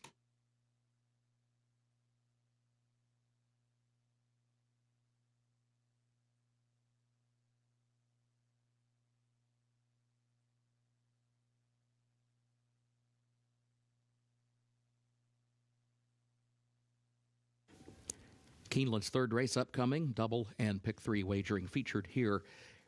There are no changes in this third race. Main track is fast, turf listed good. Looking ahead to the fourth race, a reminder, in the fourth event, jockey for the 6, Chase and Charlie Albin Jimenez. That's in the fourth race, jockey for number 6, Chase and Charlie Albin Jimenez. And looking ahead to race 5, scratch the 11, Keone, and scratch the 14, Thrombocytopenia. Race 5, scratch 11, Keone, and scratch 14, Thrombocytopenia. A reminder, number 13, Waywardness, draws into the race. Again, 13, Waywardness, draws into the race. Turf is good, rail at 0 feet.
Race number 3, starter $10,000 allowance race, 6.5 furlongs the distance. And right now, Little Grayson 9-2. Gabby, this is one of the more surprising odds boards that I think, at least I've seen this meet at the fall meeting at Keeneland Racecourse. Little Grayson 9-2, morning line favorite. Certainly looked as though she was going to be played a lot more, but she's not. In fact, the 7 is the favorite. But Little Grayson coming in off of 2 big races at Del Mar. I'm not worried about the levels that she's coming out of. I think that she fits this group from a speed figure perspective, and also the fact that they bring her all this way. But I'm surprised, and in a good way, because if I can get 9-2 on Little Grayson, I'd be ecstatic come post time. Well, don't get too ecstatic, Scott. It's still 18 minutes to post, so we'll see how those odds change as we get closer and more money goes into the pools. Little Grayson, yeah, she fits with these. Her performances at Del Mar over the summer were really good. They were really easy, and it makes you think that she could step up another level as she does today and be competitive with this group. I mean, she was winning those races in hand. Awesome India, the 3, she's 5-2, second choice in the wagering. This for Safi Joseph, comes over from Churchill Downs. You got to respect her. I mean, here's another one that certainly fits this group, fits the level, and has speed when she's on her best day. Well, look at the races that she's been running in. That starter allowance at Churchill Downs last time out was a solid group. It was very salty field. And then prior to that, she was running against first level allowance types at Saratoga. You can't get much tougher than that. When she's reasonably placed, she runs well. And the last time she was reasonably placed was when she was claimed for $25,000 back at Belmont Open Company. I think this is a very competitive spot for her to get back on track.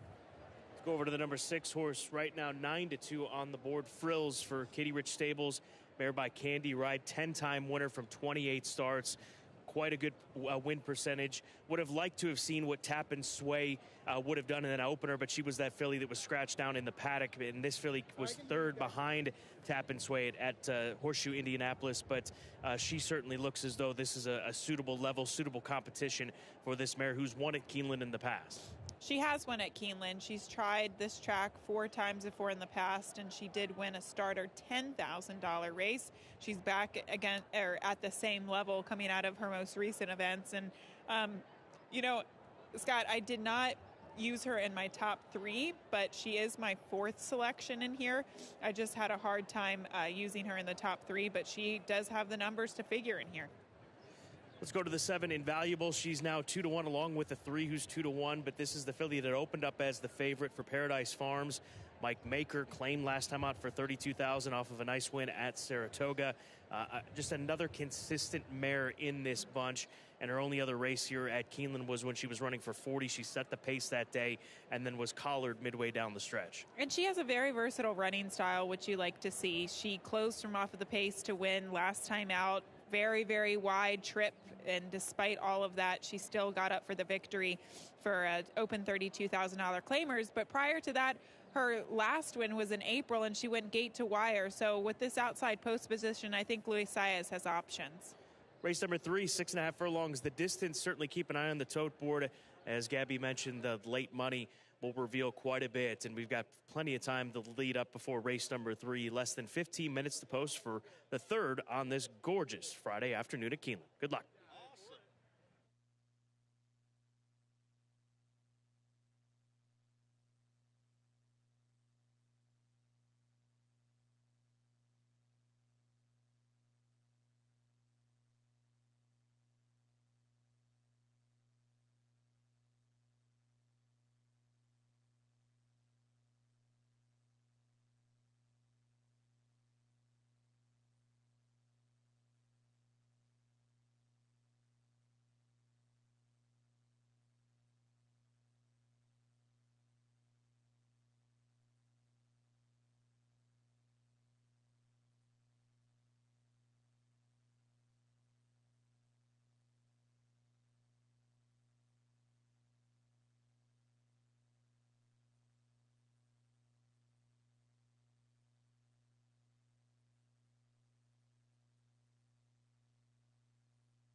Looking ahead to Keeneland's 7th race, a late jockey change in race 7. 7th race jockey for the 10 American Odalisque will be Giovanni Franco. Keeneland's 7th race, number 10 American Odalisque, the jockey Giovanni Franco.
Horses are entering the track for Keeneland's 3rd race. Starter allowance fillies and mares age 3 and up, 6.5 furlongs over the fast main track.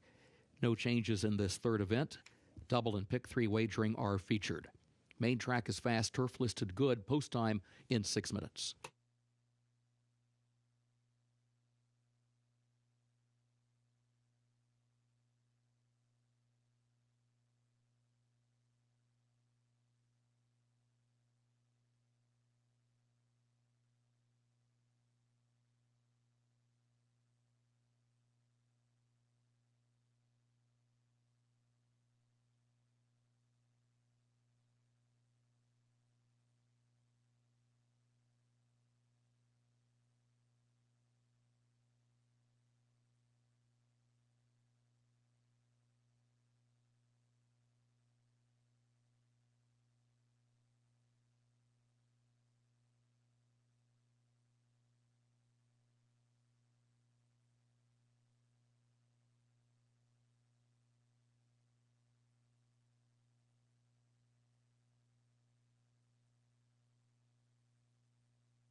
The winner of the Thoroughbred Industry Employee Awards Best Turned Out Award for the 3rd race, Gerald Crawford, the groom for number 5, Aphrodita.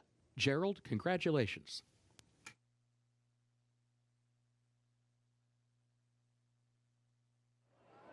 taking a closer look at the field as we are 5 minutes out from race 3. And looking at these mares and fillies on the track, I thought that the two Little Grayson really stood out. She was presenting herself in a very positive manner under Ricardo Santana Jr. This filly, or mare, I should say, 8-year-old mare, is coming into the race off of back-to-back victories. And I just thought she looked really bright and happy today. She does, and Robertino Diodoro, her conditioner, told me he doesn't think that she needs to make the lead. You look at her races, she likes to stalk just from off of it, saying how she shipped here well, but he did say that this is a salty group, but that's what you would expect when you come here to Keeneland and you're running in a starter allowance race. Yeah, just look at her muscle definition in her hindquarters and also in her shoulder. Just looks really fit this afternoon. Okay, let's take a look at the 6, Frills. This is the other horse I wanted to touch on. And Scott, this is a mare that we were talking about earlier, that she, you know, her form is right there. She's been a winner at Keeneland before in the past. But one negative thing that I would say was that she seemed like she was getting a little keyed up and worked up on the track today. And we'll see what that equals when she comes out onto the racetrack. So we'll find out what happens. She's 4-1 right now, but a wide open race, 9-5 on Invaluable, Mike Maker, Luis Saez, Paradise Farms. There she is in her warm-up, Chestnut Mare at Keeneland Graduate. Tough race to get through, but the reward on the other side should be a solid one here in the third, less than 3 minutes to post.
Horses have reached the starting gate for Keeneland's third race.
They are at the post.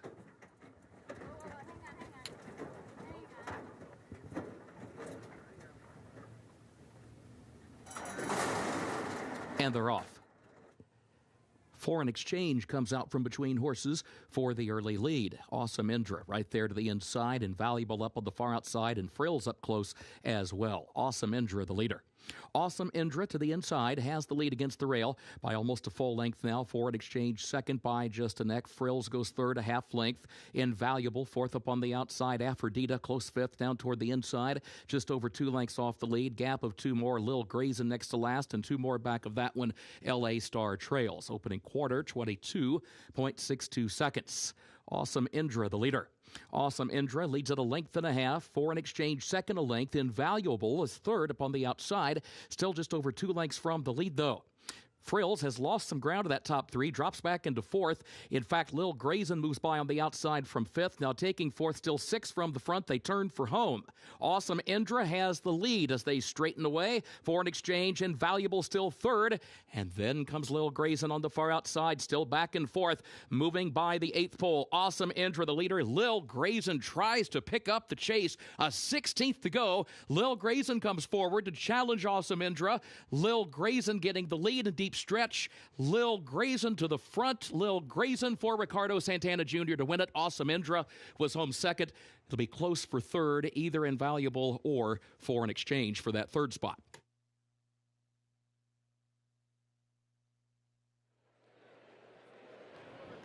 Lil Grayson, the California bred, stays true to form, off the pace, making that one run. She has certainly found her level, figured it out, whatever it might be.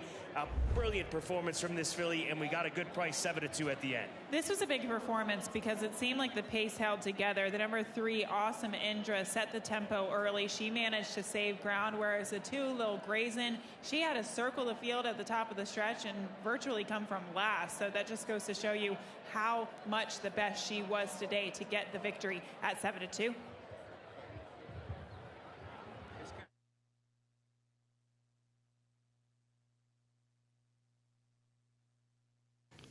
Photo for show. Hold all tickets.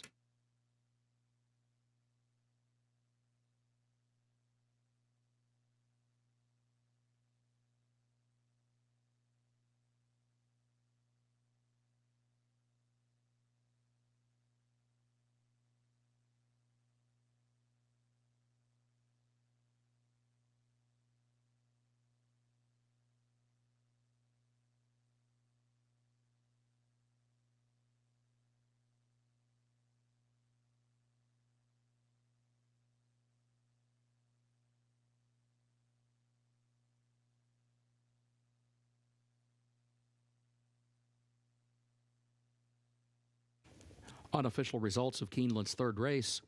Number 2, Lil Grayson first. Number 3, Awesome Indra second. Number 7, Invaluable third. And number 4, Foreign Exchange fourth. 2, 3, 7, 4, unofficial.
Results official for Keeneland's third race, and the winner's circle official. Winner number 2, Lil Grayson, owned by John Holloman, trained by Robertino Diodoro.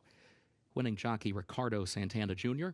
Lil Grayson, 8-year-old mare by Grayson out of Cherry Gold by Touch Gold, bred in California by Nick Alexander. 6.5 furlongs over the fast main track, 1 minute 18.69 seconds. Results are official, 2-3-7-4, the official results for Keeneland's third race.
We direct your attention to the winner's circle at this time. Today we have the honor of introducing the winners of the 7th Annual Thoroughbred Industry Employee Award, sponsored by Godolphin.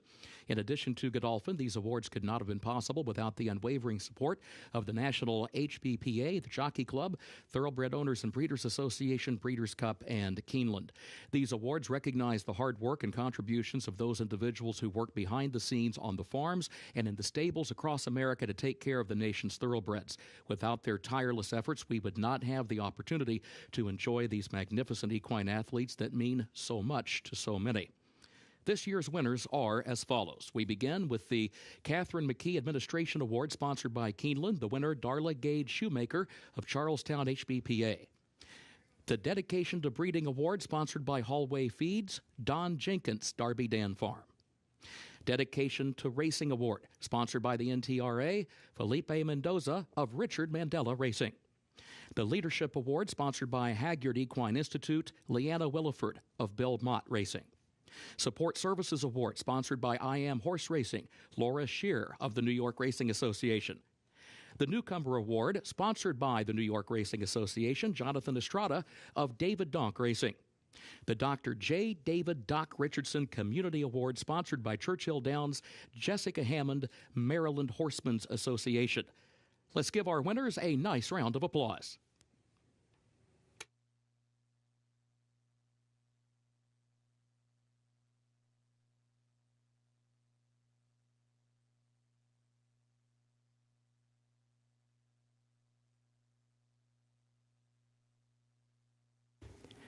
Keeneland's fourth race upcoming, double and pick 3 wagering featured here. Main track fast, turf listed good.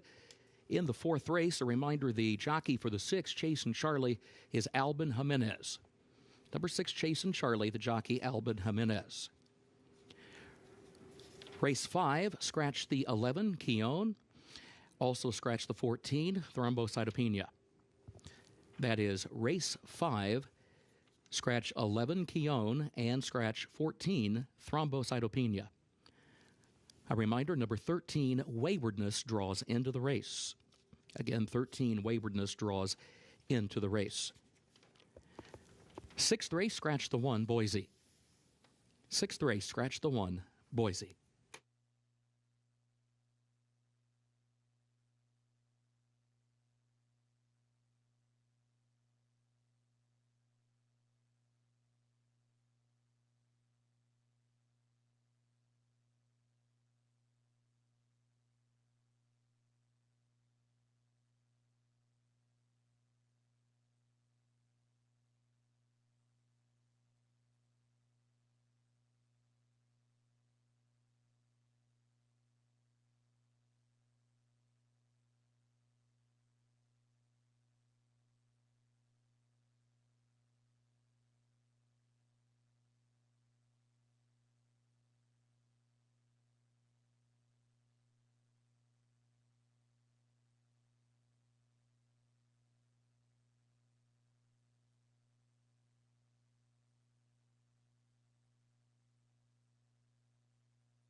Race number 4, $20,000 claiming event going 7 furlongs. There's DeSoto's War for Team Forrester. Grant Forrester, 6-1 right now. A horse that has consistently showed up, it just seems about each and every time. And I think part of the reason I gravitated towards this horse, always a fan of the Grant Forrester trained runners, but I think adding that furlong to this gelding's opportunity versus the 6 furlong runs, I think will be a plus for him. Hopefully he can be a little bit closer, maybe have a little bit more ground to work with, one of those two things. Yes, he's been very consistent as of late, Scott. Now he gets a little bit more distance to 7 furlongs, and sometimes with these types of sprinters, it either helps or it can really hurt. He's only tried the distance once before in the past, and he's tried 6.5 furlongs before in the past. I hope that it just helps him get a forward position, because I think some of his best races, including his last win, was when he went gate to wire. The 7 Stormy Pattern is 2-1, and boy, is he touting himself down here in the paddock. He really, in my opinion, from what I've seen so far of these horses, is a standout from a physical perspective. Now, he did get a little fractious at the gate in his most recent starts, and ultimately that's not something that you want to see from any horse, but Bob Hess Jr. has him going so good right now, or looking so good. A Florida bred colt. We see if we can go from Calbred to Florida bred winners here at Keeneland in the early portion of the card. I still think that was a pretty tough race that he comes out of at Del Mar, but more importantly, Scott, to me, he seems like one of those in-betweeners in terms of the distance. A mile might be a little bit too far, especially a 2-turn mile, and the 6 furlongs sometimes is a little bit too short. He found himself on the lead, very fast fractions, not able to catch his breath at 6 furlongs. I think today, considering his speed, he could be on the lead, and this might be the perfect distance. He's only tried 7/8 before in the past, and that was at against Stakes Company. The one, Hot Pastrami, has not tried 7 furlongs, but he appears to have a style that should suit that. He came on only beaten a length, finishing 4th in his most recent start. This is just the 2nd run for this dominant gelding for the Tom Amoss barn. And statistics for Amoss' 2nd start out of his barn, 21% winners. I don't mind this horse, but the rail post position could be a tricky post for this horse in particular. Sometimes we talk about that specifically at 7 furlongs, but just because of his running style, he might have to get shuffled back, and make that one move from off the pace. And I just think some of the speed horses in here are legitimate speed horses, legitimate contenders. The 2 Blue Kentucky is the 2nd choice, 5-2 right now, with 15 minutes to post. NBS stable, Jason Barkley, class-dropping angle here in play if you're backing Blue Kentucky. Yeah, Blue Kentucky drops in class, and he is a horse that, again, from a pace standpoint, might be up against it. But the way I played it today, Scott, I like the 7 Stormy Pattern on top. I think he's the most legitimate speed type in here. And then if the race does fall apart, I like the 2 Blue Kentucky to pick up the pieces. Race number 4 starts a double, also a pick 3, exacta trifecta, and dime superfecta is available here in race 4 at Keeneland. Good luck.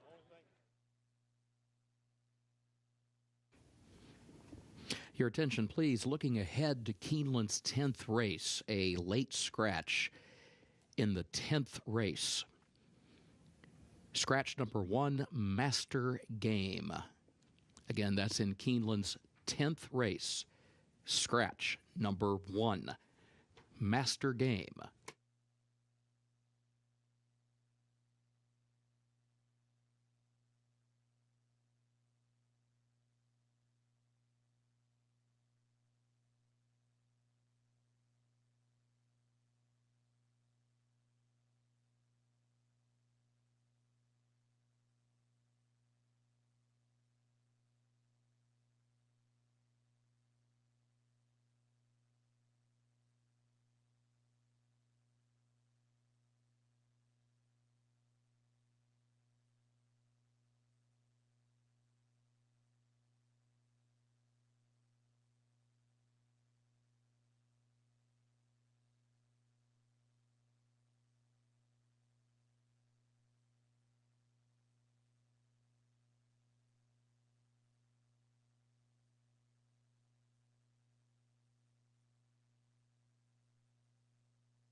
The horses are entering the track for Keeneland's fourth race, 3-year-olds and up, with a $20,000 claiming price.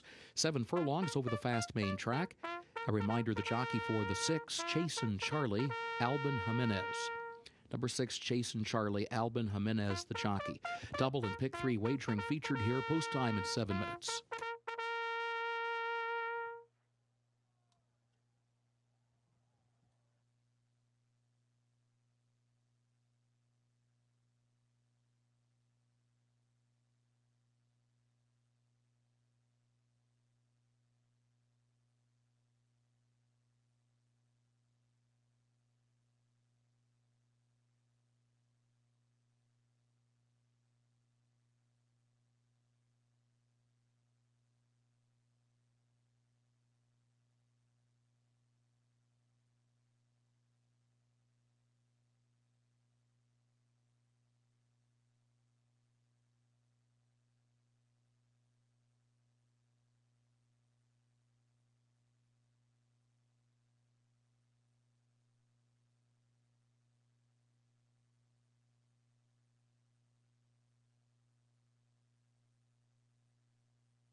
The winner of the Thoroughbred Industry Employee Awards Best Turned Out Award for the 4th race, Giovanni Gomez, the groom for number 7, Stormy Pattern. Giovanni, congratulations.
Horses have reached the starting gate for Keeneland's fourth race.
They are at the post.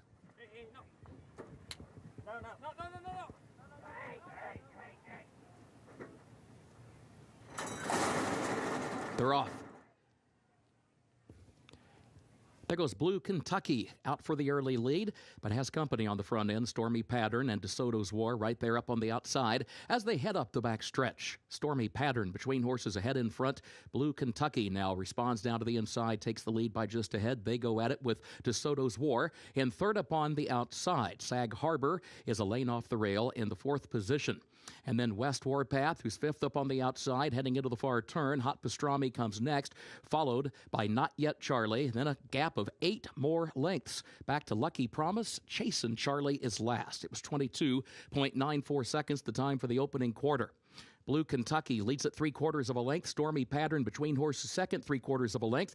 DeSoto's War third up on the outside. Sag Harbor fourth back toward the inside, 3 lengths off the lead as they round the far turn. Then a gap of 3 more to West Warpath on the outside of Not Yet Charlie. 1/4 mile to go. Blue Kentucky to the inside has the lead off the turn. Stormy Pattern tries to find more from between horses, and DeSoto's War is still third up on the outside. Stormy Pattern now puts ahead in front. Blue Kentucky, though, is fighting on toward the inside.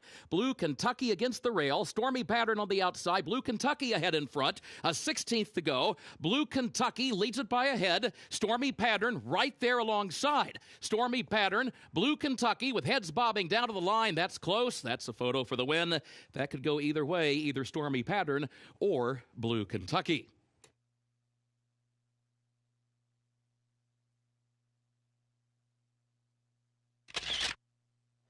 Tight finish in the end here for race number 4 between the two, Blue Kentucky and the Orange Silks down on the inside, and the number 7 horse in Stormy Pattern. The top two in the wagering finishing 1-2.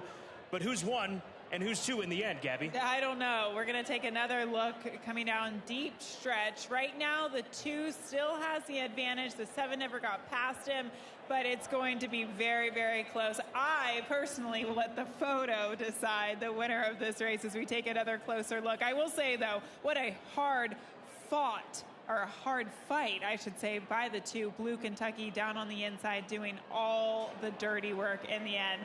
We'll let the photo decide. Photo for the win. Hold all tickets.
Unofficial results of Keeneland's 4th race. In the photo, number 2, Blue Kentucky, finished first. Number 7, Stormy Pattern, second. Number 9, DeSoto's War, third. Number 4, Not Yet Charlie, fourth. 2794, Unofficial.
In the winner's circle for Keeneland's 4th race, the unofficial winner, number 2, Blue Kentucky, and now the official winner. Owned by NBS Stable of John Ballantyne, trained by Jason Barkley, James Graham, the jockey. Blue Kentucky, 3-year-old gelded son of Include, out of Sapphire Seas by Proud Citizen, bred in Kentucky by Larry Jones and Cindy Jones. 7 furlongs over the fast main track, 1 minute 24.13 seconds. The results are official for Keeneland's 4th race, 2794 official.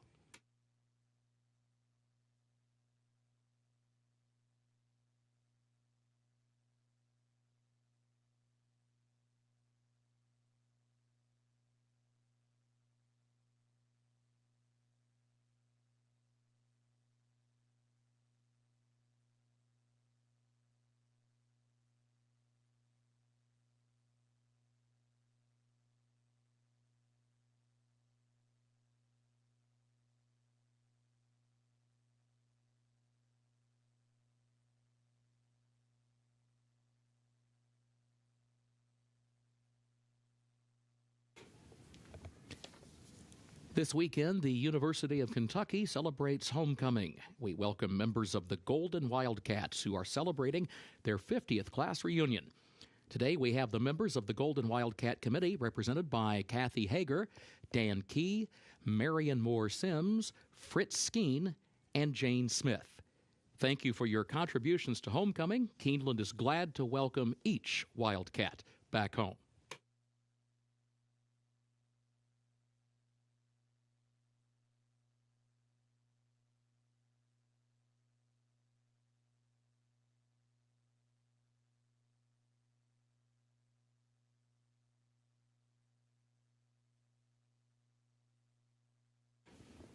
Keeneland's fifth race upcoming.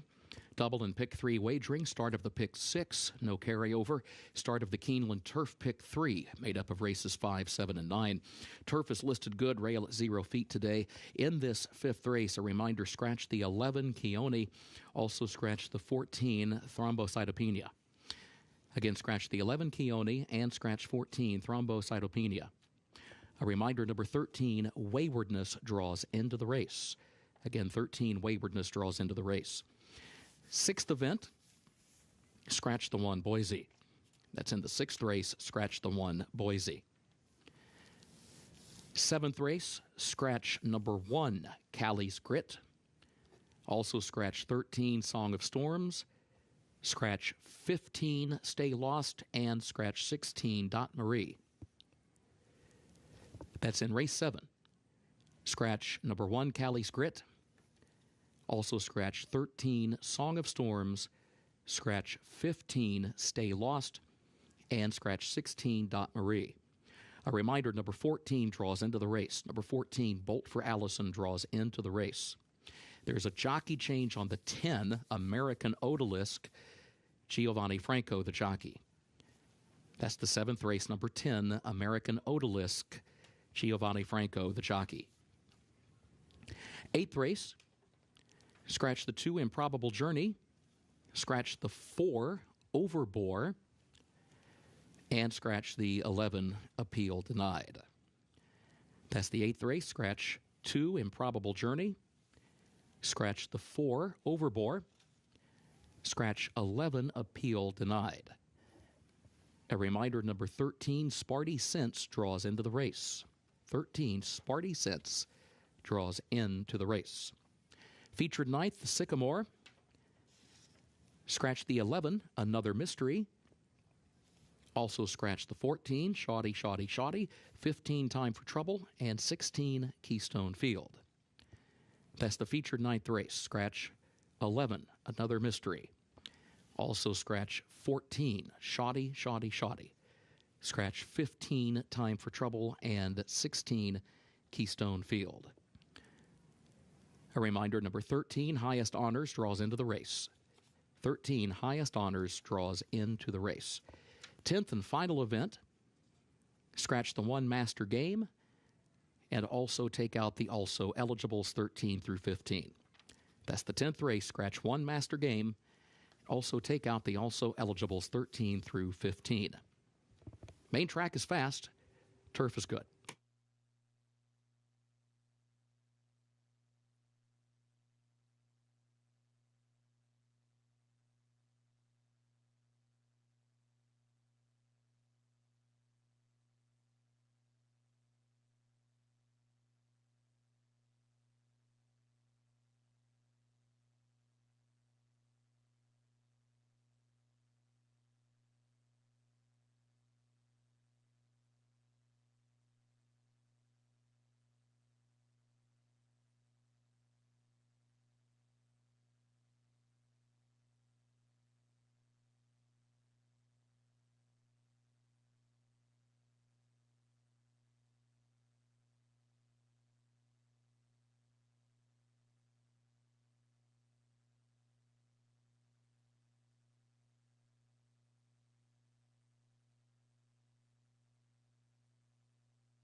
Race number 5 does start today's Keeneland Turf Pick 3 $3 minimum wager. Also begins the Pick 6 on this wonderful Friday card with the Sycamore, the Grade 3 still to come. But this first level allowance condition, always tough, bringing together some nice fillies, 3 and up here in this instance. And Lady Poochie is the 5-2 favorite right now for Legamo Racing and Kenny McPeak. 4th in the Virginia Oaks, we saw Candy Light, who was 3rd, just a neck in front of her, looked brilliant yesterday at a first level allowance win. So a lot of things going for this filly, daughter of Into Mischief, who moves back into allowance company for the first time since her run up in Saratoga in July. And a similar move for the 3 Lady Poochie is what she's doing. Same thing with Candy Light yesterday, Scott. A Candy Light cut back in distance from the 1 1/8 on the turf to the flat mile. Now, I do think that enhanced her running style. She is a closer. She comes from the clouds. At Lady Poochie, she finds herself a little bit closer to the pace. So we'll see today if she is indeed better at a mile or a 1 1/8, but she does come out of a very strong race. Second choice is 7-2 Harrington Rocket. That's the number 9 Wise Racing. Chad Brown, Tyler Gaffleone. Tyler rode this filly in her maiden breaking win in her most recent start over at Kentucky Downs. Prior to that, she'd been running on the turf between Belmont, Saratoga, etc. The thing that worried me about her was the fact that they dropped her in for $75,000 in a maiden claiming race in her second start, unable to capitalize there. So was she just one of those types that we talk about? Either you like or dislike Kentucky Downs. Maybe she just is better over at Kentucky Downs in that kind of turf setup. Perhaps, and that is a very valid point, Scott. I did think it was curious that she did drop in for the $75,000 tag at one point in time, and Chad, after that performance, stepping her back up in class against Maiden Special Weight Company, and she finally got the job done last time out. I just thought that the races have been continuing to get maybe a little bit tougher, and she is continuing to improve, so maybe this is just a good sign of things to come for this filly. She ran in a race 2 back at Saratoga against Jane Mast. The second place finisher Veronica Green came back to win a nice maiden special weight at the Belmont at Aqueduct meet. So those races, although maiden special weights, and she is going against Allowance Company today, they have been okay. The third choice is where we'll move to next as we follow along with the wagering Precursory. It's a pretty big jump up as far as the odds from that 7-2. Actually, this is the 4th choice. My apologies. The 8 is the 3rd choice. But nonetheless, Precursory getting attention for Judd Mott trying grass for the first time. She just broke her maiden last time out. She's a half-sister to a turf winner, and she's by a stallion that can get you a turf runner or a dirt runner by Canthero. So you've got to respect her. Johnny Velasquez gets the call back. Second race in a row, looking for 2 wins in a row, is Johnny V. For her, Scott, I actually think she'll relish the turf course today. As you mentioned, her pedigree, Cantheros, we see that the progeny of Cantheros really take a liking to the turf. My biggest question was the distance. I actually thought the turn back, the cut back in distance from the 1-turn mile at Belmont to the 7/8 at Saratoga set her up beautifully. And to me, I almost wonder if she's better at 1 turn. Today, she'll try the 2-turn distance for the first time. The 8, Isn't She Lovely? That's the 3rd choice, 9-2 Into Mischief filly for Peter Blum. Homebred for Peter Blum, moved out here to the Midwest after kicking off her career in Southern California with trainer Richard Mandela, and she responded with a solid effort over at Kentucky Downs. So we'll see how she fares in her follow-up effort. 9-2 right now on the 8, Isn't She Lovely? And she had a brutal post position last time out, drew post 12 of 12, and in that particular race there was a runaway winner. The winner won by over 4 lengths. I think that she'll find herself forwardly placed at this mile, and I kind of have a feeling that she might take to this distance. Race number 5, first level allowance condition, $110,000 purse. Starts today's Pick 6 and also starts the popular $3 Keeneland Turf Pick 3. The sequence in the Keeneland Turf Pick 3 today, races 5, 7, and 9. Good luck.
Horses are entering the track for Keeneland's 5th race. The Ellerslie, an allowance for fillies and mares age 3 and up at 1 mile on the turf, listed good. Rail at 0 feet today. Scratch number 11, Keone. And scratch the 14, Thrombocytopenia. Again, scratch 11, Keone, and scratch 14, Thrombocytopenia. A reminder, number 13, Waywardness draws into the race. 13, Waywardness draws into the race. Double and pick 3 wagering. Start of the pick 6, no carryover. Start of the Keeneland Turf pick 3, made up of races 5, 7, and 9. Post time at 5 minutes.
The winner of the Thoroughbred Industry Employee Awards Best Turned Out Award for the 5th race, Julio Reyes, the groom for number 6 Precursory. Julio, congratulations.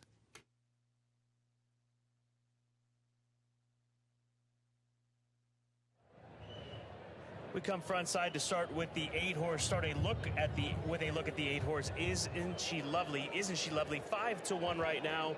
In Mike Maker fashion, straight to the point. When talking to him over on the paddock side, Gabby, I said, where do you think that this filly's going to lay? He says she's going to be controlling speed.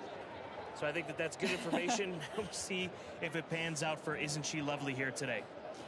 I like that answer, and I think that's the best approach. When you add distance, I think you want them to be forwardly placed, especially with sprinters stretching out to 2 turns. So Isn't She Lovely? The plan of attack, go to the lead in a much better post position than what she was dealt last time out. He also said that they found out that she's going to run longer than they thought she was going to initially. So the mile distance is why she is here. And then let's go to the 13. Waywardness, drawing in off the also eligible. Another daughter of Into Mischief, who's a 2-time winner this year and gets back onto the grass and certainly climbs the class ladder in a big way today. Yeah, in a big way. And look, I'm not saying that everything looks good with the 3 Lady Poochie. Everything looks good with the 8 Isn't She Lovely, even the 9 Harrington Rocket. All of the horses who are lower in odds definitely make sense from a physical standpoint. But we see crazy things happen. If you want to play the superfecta or maybe even a trifecta, I thought the 13 Waywardness looked really good on the track today. She's 32-1. Who knows? I've seen crazier horses hit the board. Plenty of wagering opportunities here. Double exacta trifecta. Started the $3 Keeneland Turf pick 3, races 5, 7, and 9. Superfecta, obviously, and then the pick 6 for the Friday card starts here in less than 2 minutes. Good luck.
Horses have reached the starting gate for Keeneland's 5th race, the Ellerslie. Start of the pick 6, start of the Keeneland Turf pick 3.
They are at the post.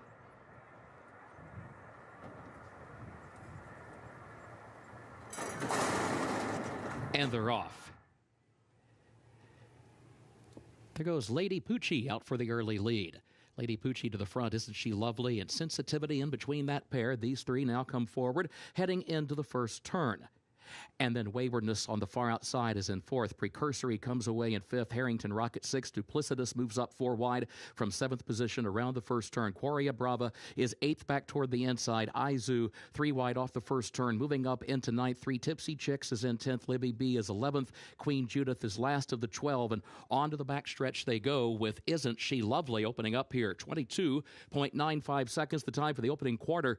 Midpoint of the backstretch. Isn't She Lovely has the lead out to nearly 6 lengths.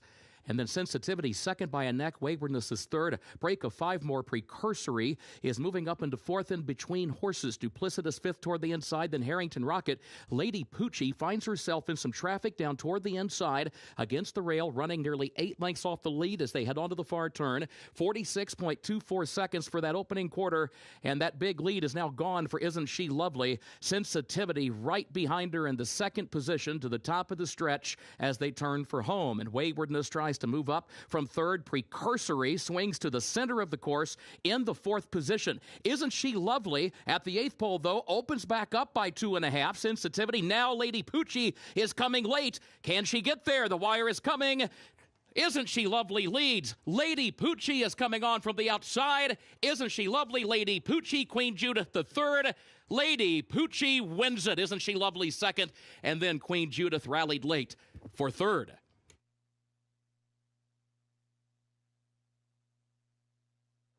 It took her some time to get there, but Lady Poochie able to run down the stubborn Isn't She Lovely, who made the lead. Looked like maybe she was going too fast at a point in this race.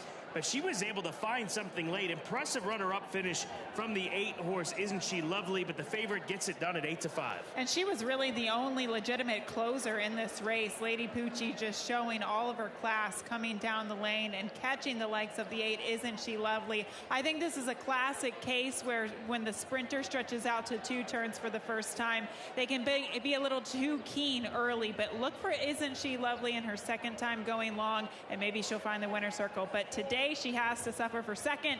3, 8, 12 unofficially for the 5th.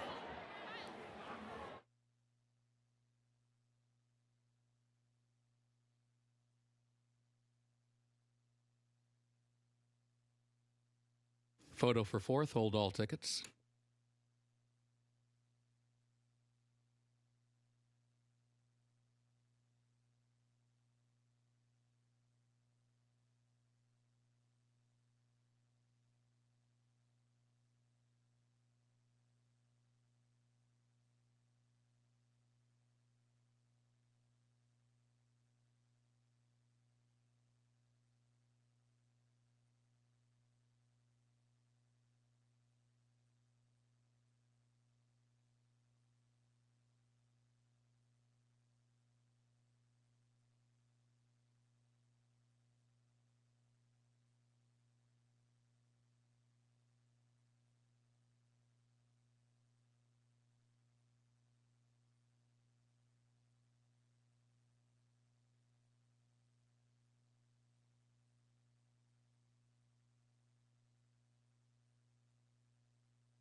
Unofficial results of Keeneland's 5th race. Number 3, Lady Poochie, was first. Number 8, Isn't She Lovely, was second. Number 12, Queen Judah, third. Number 1, Quaria Brava, fourth. 3, 8, 12, 1, unofficial.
Results of Keeneland's 5th race official. In the winner's circle, the official winner of race 5, the Ellerslie number 3, Lady Poochie, owned by Lugamo Racing Stable LLC of Luis Gavignano. Trained by Kenny Mckee, the jockey Brian Hernandez Jr. 2 wins today for that trainer-jockey combination. Lady Poochie, 3-year-old filly by Into Mischief, out of Anna Bird by Flower Alley, bred in Kentucky by Spendthrift Farm LLC. 1 mile over the turf listed good, 1 minute 35.85 seconds. Results are official, 3, 8, 12, 1, the official results for Keeneland's 5th.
In the winner's circle, the Ellerslie Trophy presentation to the connections of Lady Poochie.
We direct your attention to the winner's circle at this time, where Keeneland President and CEO Shannon Arvin is presenting a check for $50,000 to members of the Ed Brown Society, including Chairman Greg Harbett and President Ray Daniels.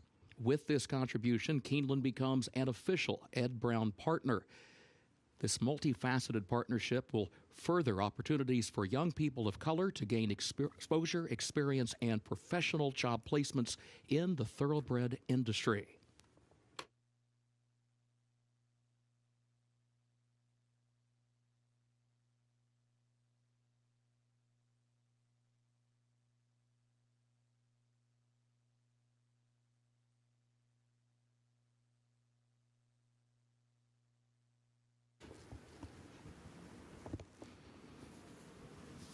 Keeneland's sixth race upcoming, double and pick 3 wagering featured here, start of the late pick 5. Main track is fast, the turf is listed good. In the sixth race, scratch the 1 Boise. Again, scratch the 1 Boise. Seventh race, scratch the 1 Callie's Grit. Scratch 13 Song of Storms. Scratch 15 Stay Lost. And scratch 16 Dot Marie. That's the seventh race. Scratch the 1 Callie's Grit. Scratch 13 Song of Storms. Scratch 15 Stay Lost. And 16 Dot Marie. A reminder, number 14, Bolt for Allison, draws into the race. 14, Bolt for Allison, draws into the race. Jockey change on the 10, American Odalisque, Giovanni Franco. 10, American Odalisque, Giovanni Franco, the jockey. Eighth race, scratch the 2, Improbable Journey. Scratch the 4, Overbore. Scratch the 11, Appeal Denied. That's the eighth race. Scratch 2, Improbable Journey. Scratch the 4, Overbore. Scratch the 11, Appeal Denied. A reminder, number 13, Sparty Sense, draws into the race. 13, Sparty Sense, draws into the race. Featured ninth, the Sycamore. Scratch 11, Another Mystery. Also scratch 14, Shoddy, Shoddy, Shoddy. 15, Time for Trouble. And 16, Keystone Field. That's the featured ninth. Scratch the 11, Another Mystery. Also scratch 14, 15, and 16. A reminder, number 13, Highest Honors, draws into the race. 13, Highest Honors, draws into the race. 10th and final event, scratch the 1, Master Game. And also take out the also eligibles 13 through 15. 10th race, scratch the 1, Master Game, as well as 13, 14, and 15.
Race number 6, 16 minutes to post. This does start the late pick 4, which includes today's feature, the Grade 3 Sycamore Stakes, race number 9 on the card. We're looking right now at the favorite, the number 4 horse, Peaceful Waters, for Allied Racing Stable Alstall Jr., a 3-year-old son of Dialed In, who really put together a career best effort in his most recent start up at Saratoga just about 2 months ago, running in 109-3, winning by a dozen lengths. He beat 6 others on that afternoon. If he's anywhere close to that, Gabby, he's going to be awfully tough to beat here today at Keeneland. Yeah, that race last time out was visually very, very impressive. Like, this is a horse, even when he was racing earlier this year, they tried to stretch him out a little bit farther in distance. When you have a really nice horse, you want to see how far they can go in their 3-year-old season with Derby hopes on the line. But this horse clearly just can't go a distance of ground, so they shortened him up in distance.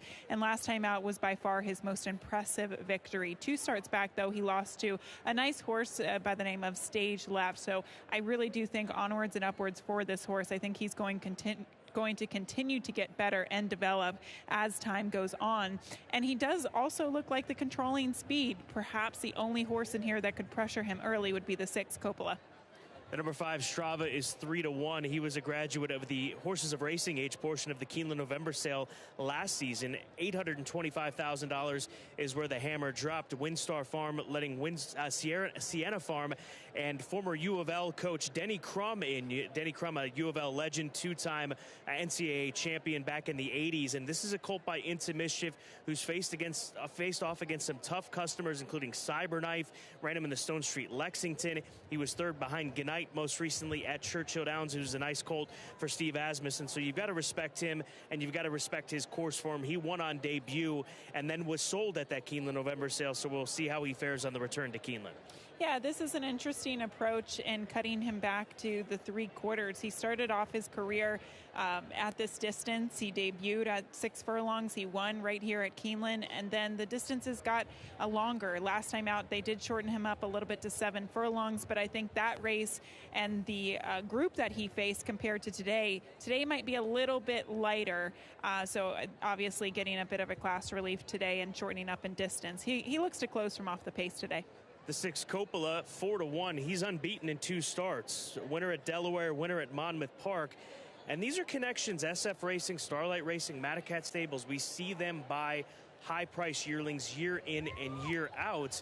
I can't think of the last time that I saw one of these horses that were purchased by SF, Starlight, Matacat, etc., debut at Delaware, show up at Monmouth. I'm thinking that this colt surprised these connections a little bit for him to go down that path, kind of like Bleecker Street, if you remember that filly for Chad Brown, who started off at Monmouth running an undefeated tear before ultimately being beaten in the Grade 1 Diana. But this is obviously a litmus test for this colt here today, the son of Into Mischief. The thing about those races, though, Scott, is that he's doing them in hand. The rider never even asked him in either of those performances. So if all of that is coming really easily to him, of course, you have to step him up and see where you can get to the bottom of him and how good is he once you get to the bottom of him. I'm very curious to see what this horse can do. I almost picked him on top, but did use the number 4, Peaceful Waters, as the top selection. I just think this horse is the biggest threat given the possible potential. Make it big, the number 9 horse, 5-1, Joelle Rosario for Red Oak Stable. Started off his career with Safi Joseph Jr., won his first 3. Won back-to-back stakes races. They sent him to Remington Park on that closing day card.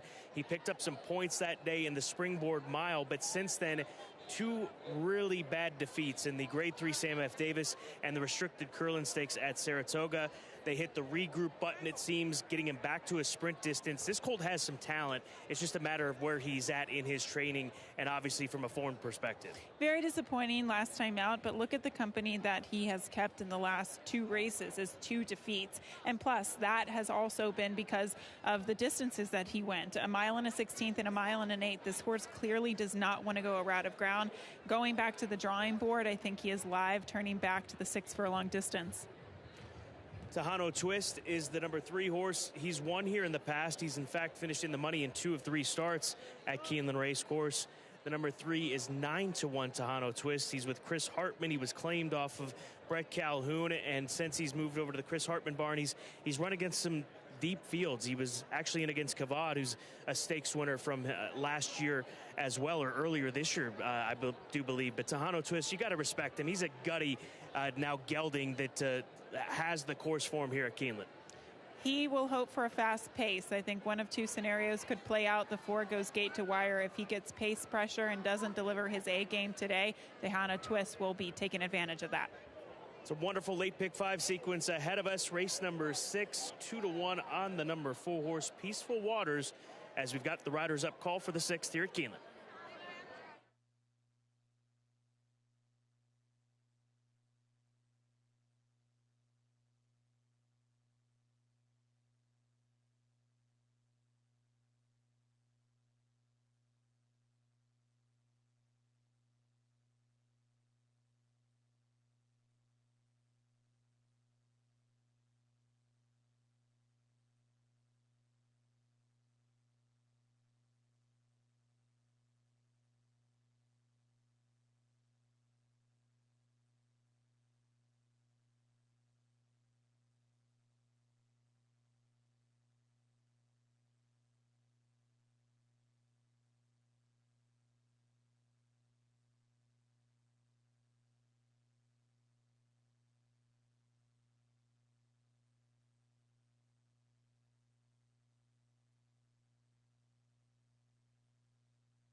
At Keeneland, please note that the condition of the turf course is now firm. Condition of the turf course is now firm. Horses are entering the track for race 6 at 6 furlongs over the fast main track. 3-year-olds allow its optional claiming race for a price of $125,000. The Mill Ridge. Double, pick 3, late pick 5 wagering. Scratch the 1, Boise. Scratch number 1, Boise. Main track is fast, and again, the turf now listed firm, 7 minutes to post.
The winner of the Thoroughbred Industry Employee Awards Best Turned Out Award for the 6th race, Alessandro Gomez, the groom for number 4, Peaceful Waters.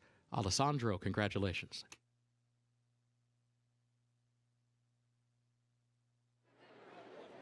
Taking a look at these horses on the front side, good-looking gelding is Knocker Down. He is a big 3-year-old. I would expect him to be, looking at these horses, the biggest, tallest horse in this race. He's a horse that likes to come from off the pace. Hopefully, he can show a little bit more gate speed, which might be tough for him, as a lot of bigger horses do get out quick and away from the starting gate. But if he can stay close to them, he is a good-looking 3-year-old coming in from Prairie Meadows for Doug Anderson, and he's had some sharp workouts over in Iowa at Prairie Meadows. So watch out for him at 17-1. Just a big, good-looking 3-year-old in this spot. And then Strava, the number 5 horse, he was showing brilliant energy, and he's doing so again in his warm-up here as he's breaking away from the pony. This is a top-to-bottom, very good-looking group of 3-year-olds that are going to be competing versus each other, going 6 furlongs. Get tied on for a good one, and make sure you get involved. Pick 3, pick 5, double, exacta, trifecta, obviously win, place, and show, and the dime superfectas all available here as we take a look at the favorite at odds of 3-2. Peaceful Waters looking to follow up that impressive win last time out with another impressive run, which he's going to have against this deep group in less than 4 minutes. Good luck.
Horses have reached the starting gate for Keeneland's 6th race, the Mill Ridge start of the late pick 5.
They are at the post.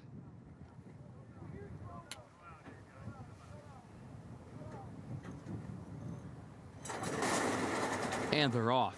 Surfer Dude was quick into stride, but has company on the front end because Peaceful Waters is going to kick right in, and Knock Her Down is going to be right there in the opening strides as well. Peaceful Waters comes to the front. Here's Coppola moving by from in between horses into second, less than a length off the lead now. Knock Her Down will go third. Surfer Dude backs away toward the outside in fourth. Strava to the inside of that one is fifth. Gap of 3 more lengths. Tejano Twist is sixth. Stone Vicious is in seventh, and Make It Big is last. 22.44 seconds. The time for the opening quarter. Peaceful Waters has the lead. 1 lane off the rail, leads at 3/4 of a length. Knock Her Down, second down toward the inside. Coppola, third up on the outside, just over 2 lengths off the lead. Then a gap of nearly 3 more to Surfer Dude, who has to angle to the center of the track from fourth. Strava, back toward the inside, is in fifth. Peaceful Waters is the leader.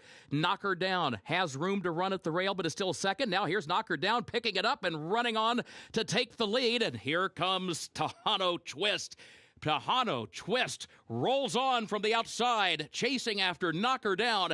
Tejano Twist gets the lead. Tejano Twist, Chris Landeros to win it. Knock Her Down was home second, Peaceful Waters third, Coppola fourth in 1 minute 9.68 seconds. Tejano Twist, we talked about this horse earlier today, and even in the lead-up, you can never count him out. He likes to kick it in late. He got the setup. You look at those fractions, it begged for somebody to come from off the pace. And also credit to the 2-horse, Knock Her Down, hanging in down on the inside, completing a 7-1 over 22-1 exacta. And Peaceful Waters setting the tempo early. He just could not sustain today. Faded to finish third, but Tejano Twist picking him up and laying him down, coming down the stretch, and wins at a nice price at 7-1. It's going to be 3-2-4 across the board unofficially.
Unofficial results of Keeneland's sixth race. Number 3, Tejano Twist first.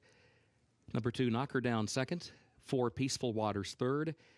6, Coppola fourth. 3-2-4-6, unofficial.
Results of Keeneland's sixth race official.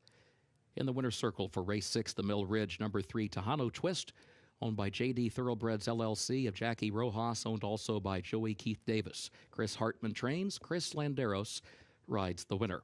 Tejano Twist, 3-year-old gelded son of Practical Joke out of Haley's Lollipop by Cuvée, bred in Kentucky by Tom Durant.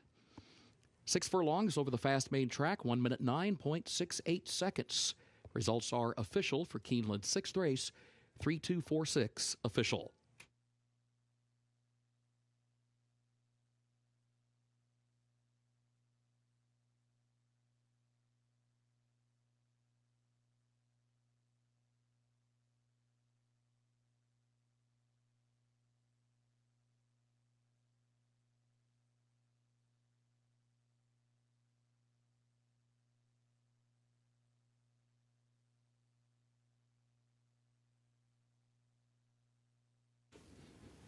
In the winner's circle, the Mill Ridge Trophy presentation to the connections of Tejano Twist.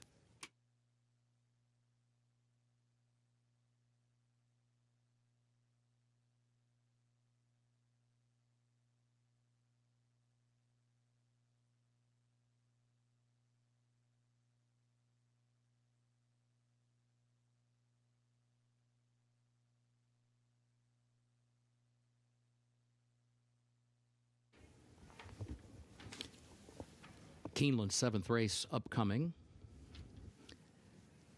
Turf is now listed firm, rail at 0 feet, double and pick 3 wagering start of the late pick 4. Scratch the 1, Callie's Grit. Scratch 13, Song of Storms.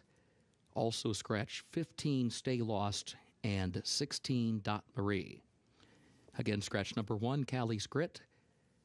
Scratch 13, Song of Storms. Also scratch 15, Stay Lost, and 16, Dot Marie. A reminder, number 14, Bolt for Allison, draws into the race. 14, Bolt for Allison, draws into the race. Jockey change on the 10, American Odalisque, Giovanni Franco. 10, American Odalisque, Giovanni Franco, the jockey. 8th race, scratch the 2, Improbable Journey. Scratch the 4, Overbore. And scratch 11, Appeal Denied. That's the 8th race. Scratch 2, Improbable Journey. Scratch the 4, Overbore. And scratch the 11, Appeal Denied. Number 13, Sparty Sense, draws in. 13, Sparty Sense, draws into the race. Featured 9th, the Sycamore. Scratch the 11, Another Mystery. Also scratch 14, 15, and 16.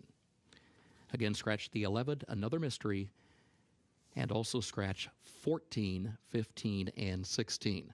A reminder, number 13 will run. 13, Highest Honors, draws into the race. 10th and final event, scratch the 1, Master Game, as well as the also eligibles 13 through 15. That's the 10th and final race. Scratch the 1, Master Game, as well as 13 through 15. Main track is fast. Turf is now firm.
Race number 7 is coming up next. 20 minutes to post. Start of the late pick 4 with the Sycamore part of that sequence. Today's featured event. There is Sun B. And Sun B, a filly by English Channel for Calumet Farm, Graham Motion, Johnny Velasquez. It's a filly that's run 2 nice races between sprinting at Colonial and that most recent runner-up finish at Pimlico Racecourse. Look for Sun B to take another step forward. And this is a filly. It's actually a full sister to last year's Sycamore winner in Spooky Channel. So she's got the pedigree to like it here. Obviously, she's already shown something in her first few, which have been 2 good races, and it doesn't hurt to have Graham Motion on your side, given the meet that he's had so far here at Keeneland. Yeah, exactly. The barn started off really strong and is continuing that momentum. We saw him with an impressive winner yesterday in Candy Light, and hoping to continue the momentum today with the number 5 Sun B. And I think she can. I do think she has to maybe take one more step forward, but that's what happens with these 2-year-olds. I think she probably needed her first race. She always wanted to go 2 turns, given her pedigree, and now today she might be able to deliver her best, and her best will be good enough. Self-confident is the 2. She draws the rail now, post 1 with the scratch of the number 1 horse. Self-confident, the daughter of Sabbatical. That's this filly's mother. Very productive Phipps family here. She's by Into Mischief, 5-2 on the board. And she got played at Kentucky Downs on debut in a big field. Shook McGahee runners normally don't get a lot of attention first time out, but she was just over 7-1. So that's action worth noting. And she ran well. She made up a lot of ground over the course of that mile debut. Not a great start for her outside post position. She was also bumped off stride immediately coming out of the starting gate, but now she's drawn to the inside, and with a cleaner break, she might find herself more forwardly placed. She's a filly by Into Mischief, you mentioned, out of the first dam Sabbatical. This is a Phipps generational family, coming from the family, the bloodlines that produce grade 1 winners like Girolamo and Imagining. We'll go over to the 9 at 5-1. Bull Toro, a filly by Bolt Doro from his first crop. This is a filly that showed massive improvement moving over to the grass, getting added distance. And so you've got to respect her in a big way. For Mr. Oxley, Mark Cassie, Adam Biskitz has ridden her in her 2 starts. She's got an outside draw. I think she's right there with these fillies as far as in the top 3 from a perspective of what we've seen from them thus far. Anybody can break out. We know that with 2-year-olds, but what we've seen so far, Bull Toro's right there. Exactly. Her first race, Scott, was, I think, disappointing. She was pretty well backed by the public. She went off at odds of 3-1, and then she had a couple months off. She came back at Kentucky Downs, and I think she ran more true to the Connections expectations in her second start. I do think that this is a really nice filly. She looks like she's been training really well, and she ran to the expectations more so last time out than in her debut. So look, maybe she is just a turf filly. She'll have to work out a trip from that outside post position, but her last race is a good indication of her talent. A reminder, the turf course has been upgraded to firm, so we're dealing with fast and firm conditions as we move into the latter half of this card here at Keeneland on this Friday. Good luck. 17 minutes to post.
Horses are entering the track for Keeneland's 7th race, the Claiborne Julep Cup, maiden special weight 2-year-old fillies, mile and a 16th over the turf, listed firm.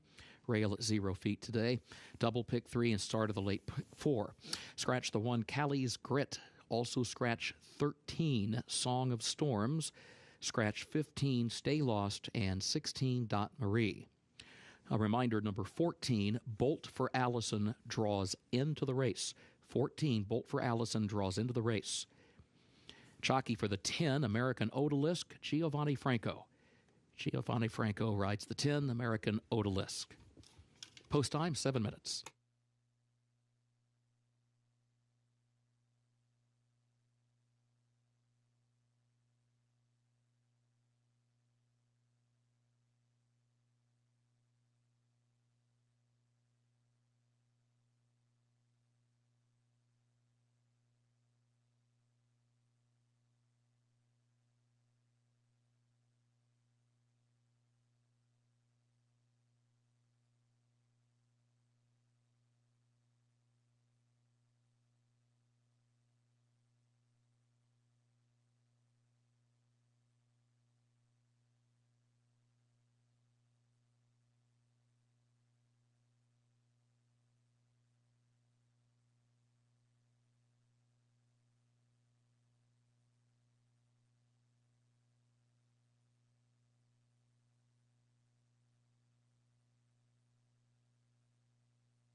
The winner of the Thoroughbred Industry Employee Awards Best Turned Out Award for the 7th race, Fernando Gonzalez Rios, the groom for number 4, Around the Sun. Fernando, congratulations.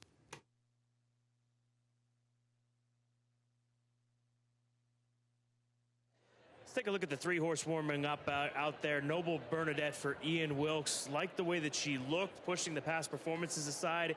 You can see that she's in the bridle in this warm-up, going with the pony with Mikkel Michelle in the saddle. Mikkel rode her in that debut race at Kentucky Downs. So based on looks, like this filly out there on the course. Yeah, she looks like she has some good energy on the main track here on her warm-ups today, Scott.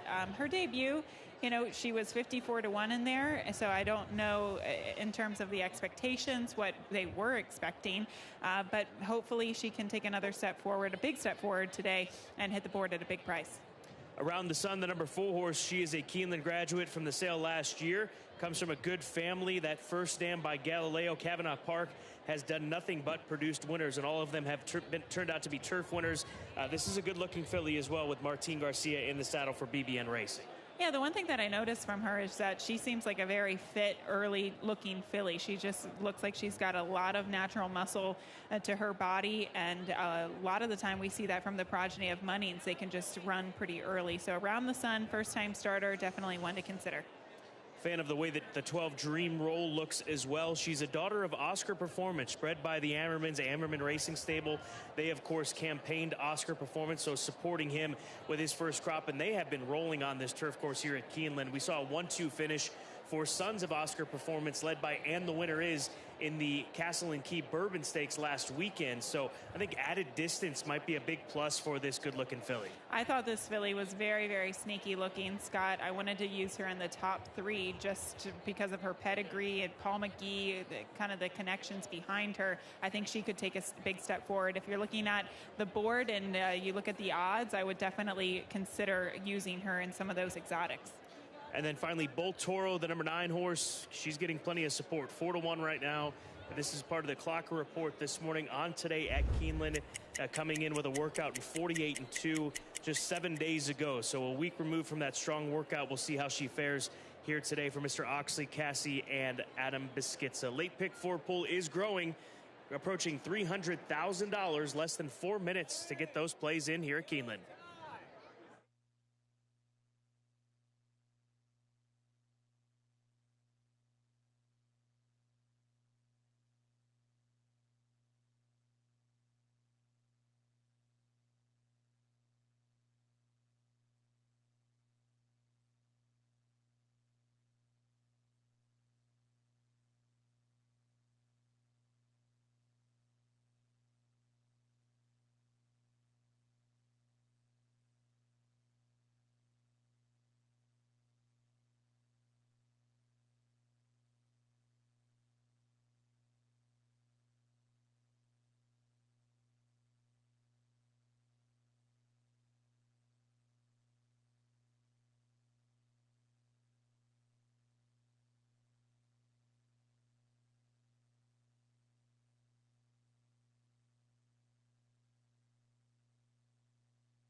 Horses have reached the starting gate for Keeneland's 7th race, the Claiborne Julep Cup, start of the late pick 4.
Number 5, Sun B, unseats the rider. Update in a moment for number 5, Sun B.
Your attention, please. Late scratch in Keeneland's 7th race. Scratch number 5, Sun B.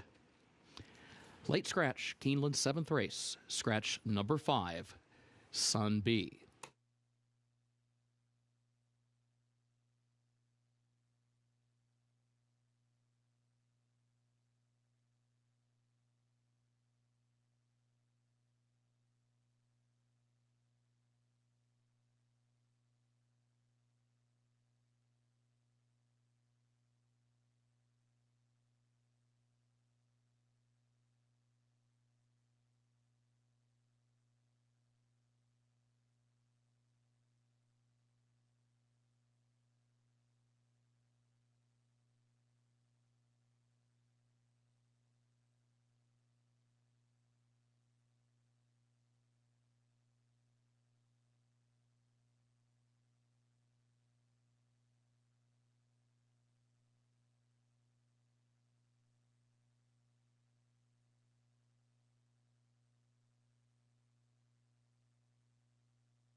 Horses moving into line now for race 7.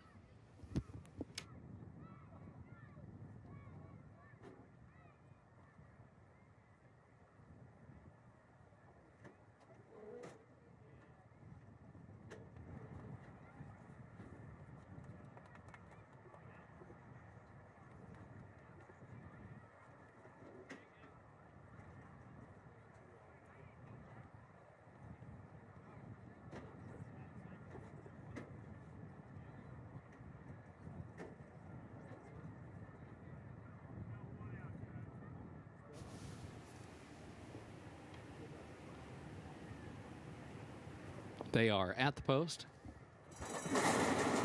and they're off.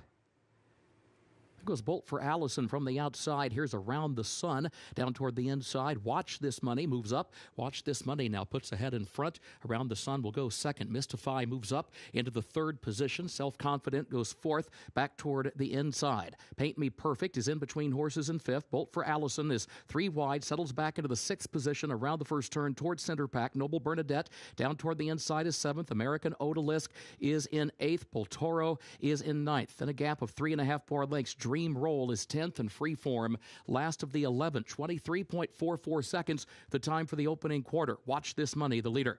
Watch This Money leads at 3/4 of a length. Mystify, second, a length and a half.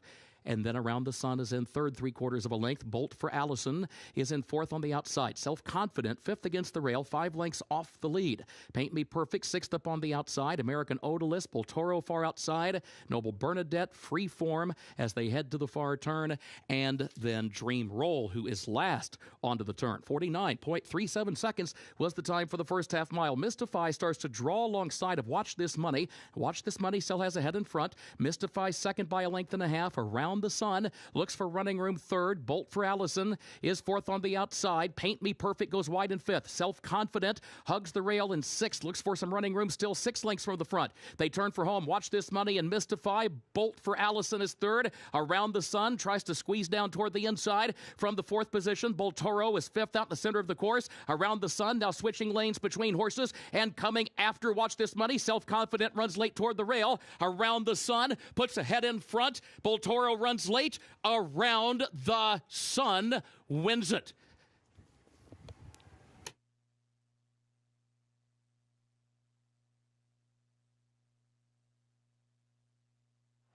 She most certainly does, and does it for BBN Racing. Around the Sun, the Keeneland graduate from last year's September sale. What a family this has turned out to be, and well done to Rusty Arnold and Martin Garcia, striking at 15-1. This was an amazing ride. Martin Garcia just riding the rail throughout the majority of the race here, angling out into about the 3 path in the late stages, but it was the ride that I really do think made all the difference, saving the ground, having enough left in the tank to pass the 6. Watch This Money in the late stages of the stretch. Big long shot winner of race 7 at 15-1. It's Around the Sun.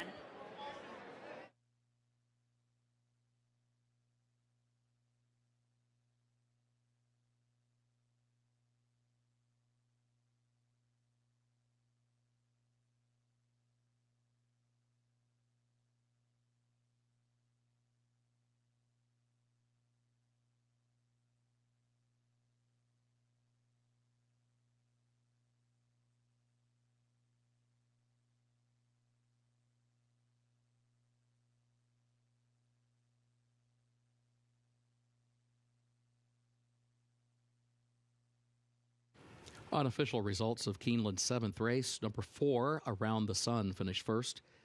Number 6, Watch This Money, second. Number 9, Boltoro was third. Number 7, Paint Me Perfect, fourth. 4-6-9-7, Unofficial.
Results of Keeneland's 7th race official, 4-6-9-7. The official results.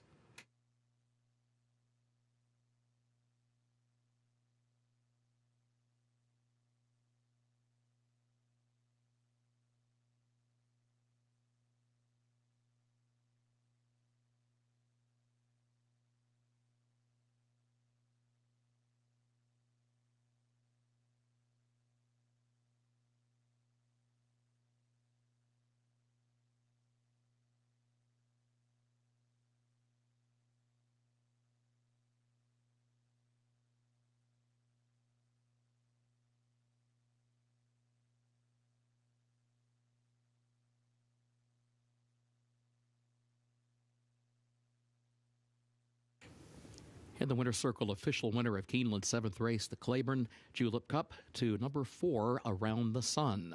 Owned by BBN Racing LLC of Ann Braxton Lynch, trained by Rusty Arnold, Martin Garcia, the jockey. Around the Sun, 2-year-old filly by Munnings out of Cavanaugh Park by Galileo. Winner bred in Kentucky by Catherine Curry, Robin Delmer, and River Oak Farm. Keeneland September graduate gets the mile and a 16th over the firm turf in 1 minute 45.71 seconds.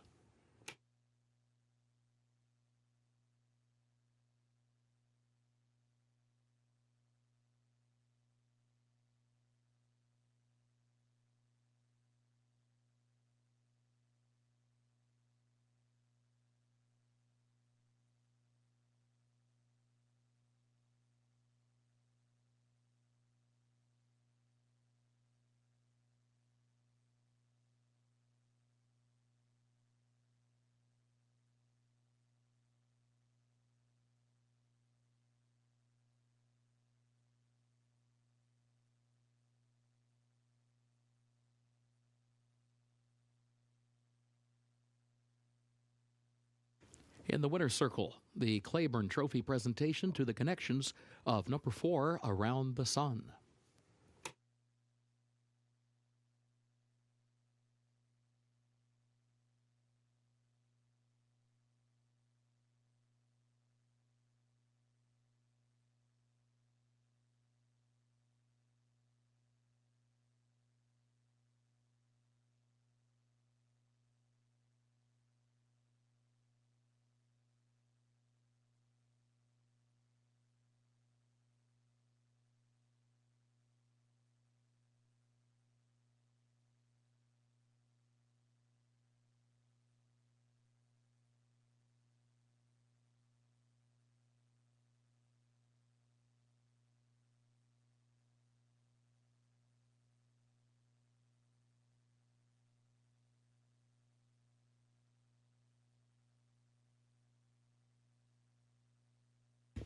Today is College Scholarship Day, presented by Lane's End.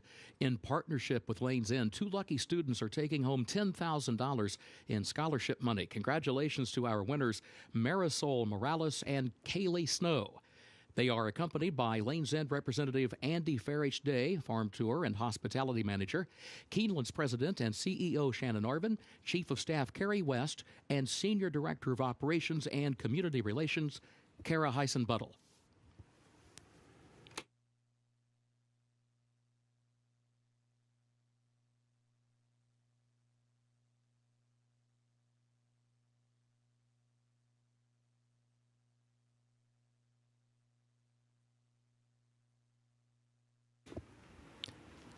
Keeneland's 8th race upcoming, double and pick 3 wagering featured here. This will start the last of the day's rolling pick 3s. Main track is fast, turf is firm.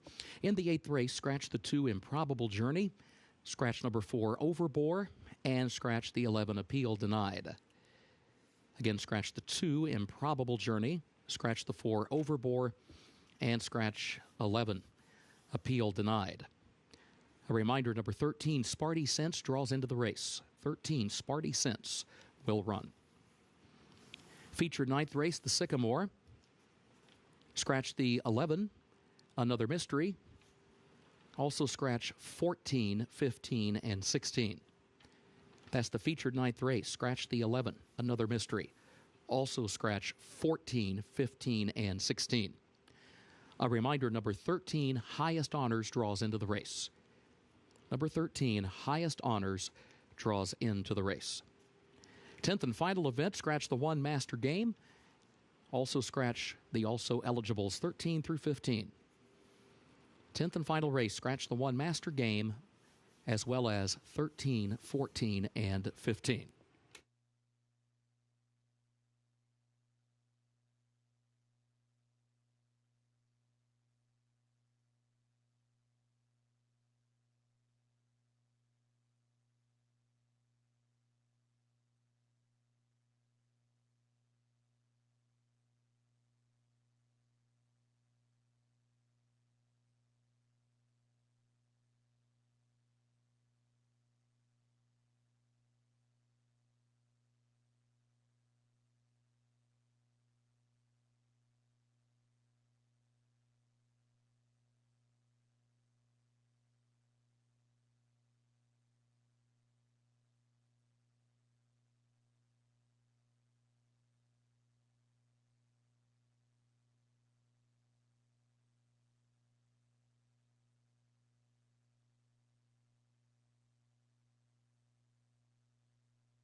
1-5 is what Strobe opens up at for Godolphin and Brad Cox. Florent Giroux, this is the colt by Into Mischief from that wonderful Grade 1 winning first dam, daughter of AP Indy Flashing, who really was so impressive on Derby Day in the final race of that card on the first Saturday in May at Churchill Downs.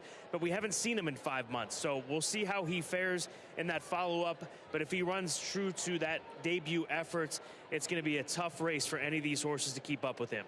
I agree with you, Scott. I'm a big fan of Strobe. He won on the last race, won in the last race on Derby Day, and he was well backed by the public. He was touted before the race, and he ran to the expectations in that first race under Florent Giroux. I just liked how he did it too. He won with so much in the tank, drew away from the field. I think this horse really has a bright future, so I go back to him despite the 1-5 odds.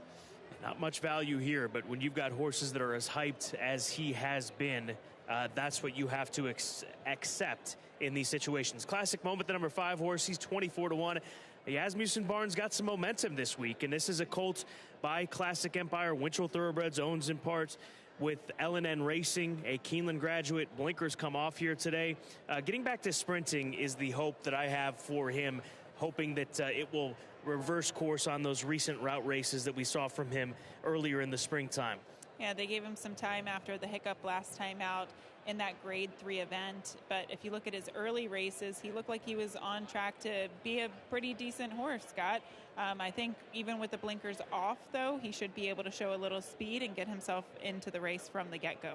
Let's move to the 18-1 for Rigney Racing Angkor, a anchor down gelding, $250,000 yearling purchase at the September sale here at Keeneland back in 2019. Hasn't raced in 4 months, but he's shown some speed. He's shown some ability, recently finishing third behind AC Expressway at Churchill at the end of May.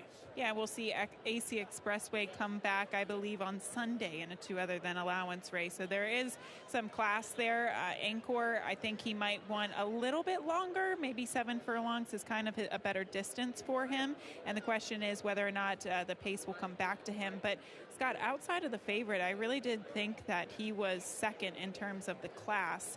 I just think he's been going against really solid competition. And we talk about this time and time again. Horses who break their maiden in their first start, they come back and face allowance company on their second start. Sometimes that's the toughest class move in racing, whereas Angkor, he has been going against winners for the past several starts. He too broke his maiden first time out, and he's trying to get through this A other than level. The 6 is the second choice, 6-1, believe it or not. That is the second choice price with 1-5 on Strobe. But Mahamel hasn't raced in 11 months. He put together some strong efforts to kick off his career. In fact, he's 6 for 6 in the top 3. He's run against some good horses, including Speaker's Corner, who's a top-tier one-turn horse. He was third behind him at Saratoga. This is going back to last summer. So it's been a while for this 4-year-old gelding, but we'll see how he fares here today on the comeback. Tough spot to come back against a horse like Strobe, but you've got to start somewhere late in the season.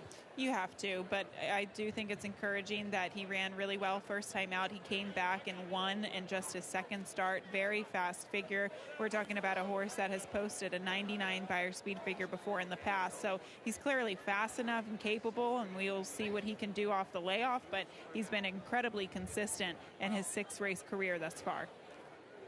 I think the best way to relate Strobe to recent history is Extra Anejo yesterday. That very flashy 2-year-old winner for Steve Asmussen and Winchell Thoroughbreds. He lived up to the hype. We'll see how he does moving forward. Now it's Strobe's turn to see how he fares moving forward. He's 1-5 right now. The follow-up to that flashy debut effort comes in less than 11 minutes right here at Keeneland.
Horses are entering the track for Keeneland's 8th race, the Denali, an allowance for 3-year-olds and up, 6 furlongs over the fast main track. Double and pick 3 wagering starts the last of the day's rolling pick 3s.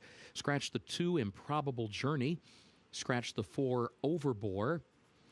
Also scratch the 11, Appeal Denied. A reminder, number 13, Sparty Sense, draws into the race.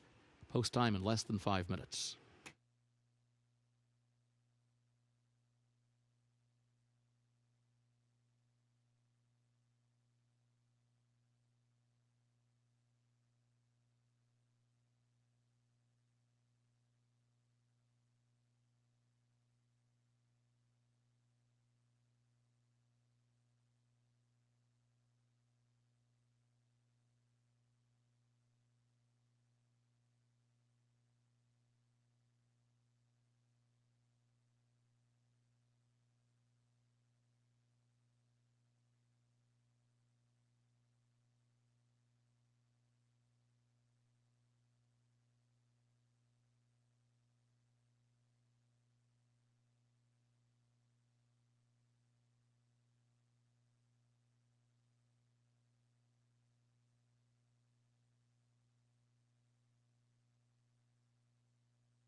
The winner of the Thoroughbred Industry Employee Awards Best Turned Out Award for the 8th race, Jonathan Pena, the groom for number 13, Sparty Sense. Jonathan, congratulations.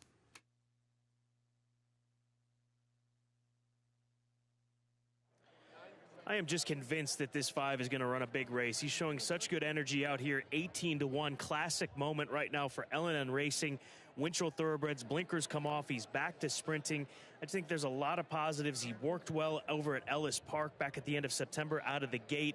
The Asmussen barn is clicking this meet at Keeneland Racecourse. I just have a feeling about this Tyler Gaffleone guided 3-year-old colt. Go with your gut. Sometimes Scott, it works. Go with your gut. No, he looks great. He's very, very strong looking horse on the track today. And if you're right, if you like him, you're going to get paid, especially considering that the 12 is 1-2 and he's 17-1. We could talk about prices all day long as we stay away from the 12. Let's go to the 9, Drive for Fun at 23-1, Son of Distorted Humor. He looks like a horse that wants to go longer, but obviously they've run him in those longer one-turn mile races, so shortens up here today. I love Distorted Humor. What's not to like about that horse who did so many great things out at Windstar Farm? We'll see how he fares with Brian Hernandez Jr. in the saddle. He has a lot of bounce to his stride. He just looks like a very happy horse out there in the warm-ups. It looks like he's just kind of playing around, but good-looking individual as he's on the board at 23-1. American Icon looks phenomenal out there. I think the cutback is going to do him some good. He was chasing that very fast pace, the same race that Drive for Fun comes out of. He only beat a few on that afternoon, but his debut effort was going 7/8 of a mile. Maybe he's just been wanting to be a sprinter all along. Yeah, his first race was very impressive, going gate to wire. That was under the care of Todd Pletcher. And then in a second start, stretched out a little bit to the one-turn mile at Gulfstream, and then once again the one-turn mile last time out at Churchill Downs. I agree with you, Scott. I do think that the cutback in distance will help him, but he does seem like a horse that might be better towards the front end, and he might be having to chase the favorite at the 12th, Strobe. All right, let's get your observations quickly on Strobe. There he is. We saw him Derby Day. How does he compare, in your opinion, from that debut. He looks better. I honestly think he looks a little bit tighter today than he did in that first start. And I just casually talked to Brad a moment ago and said they did have to stop with him, just a minor issue. They brought him back, and he's been training so well out of that race after they gave him some time. So you just get the feeling that this is a special horse. Brad thinks that he's a special horse, and we'll see. Let's find out.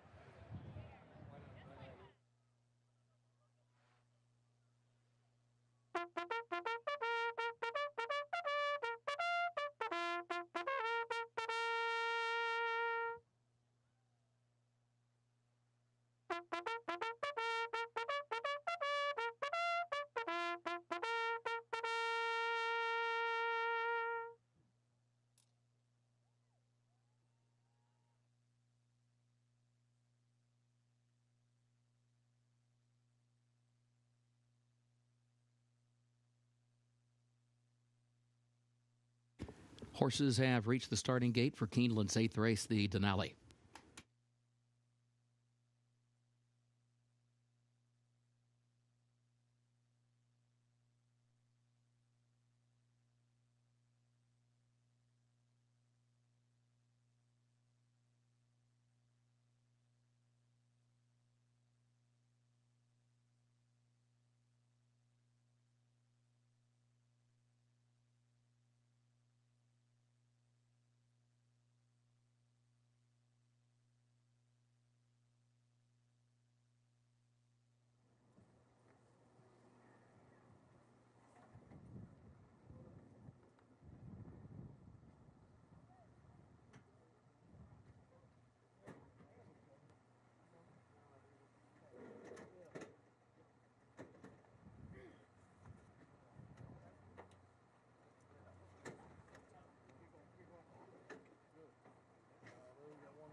They are at the post.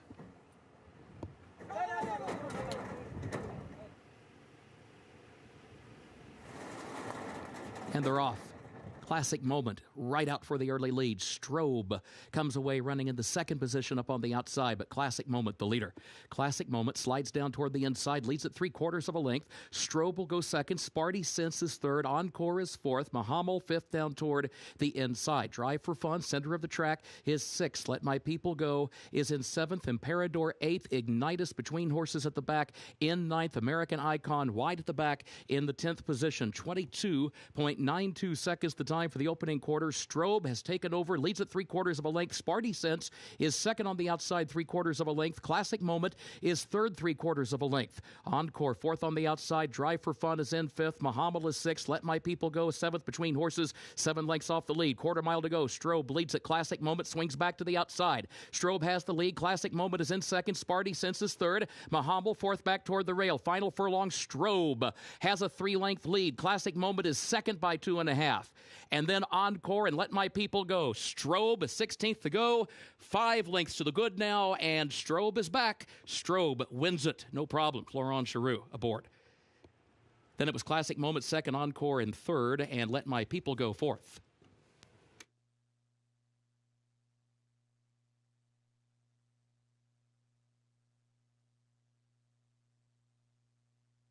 Strobe remains perfect in 2 starts, and he makes it look easy yet again.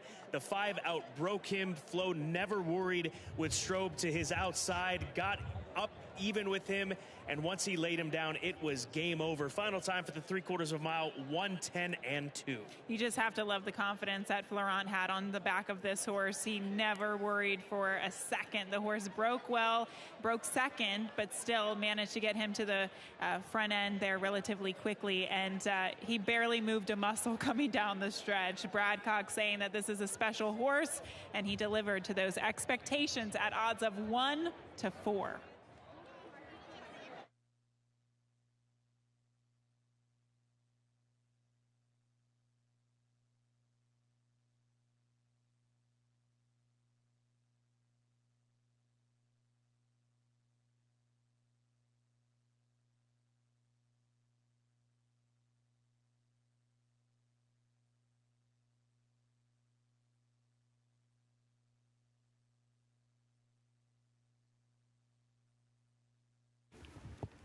Unofficial results of Keeneland's 8th race. Number 12, Strobe, was first. Number 5, Classic Moment, was second. Number 8, Encore, was third. Number 7, Let My People Go, was fourth. 12-5-8-7, Unofficial.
In the winner's circle for Keeneland's 8th race, the Denali, the official winner, number 12, Strobe, owned by Godolphin LLC of Mohammed Al Maktoum and others, trained by Brad Cox, Florent Giroux, the jockey. Strobe, a 3-year-old son of Into Mischief, out of Flashing by AP bred in Kentucky by Godolphin. 6 furlongs, 1 minute 10.46 seconds. Results are official for Keeneland's 8th race, 12-5-8-7, the official results.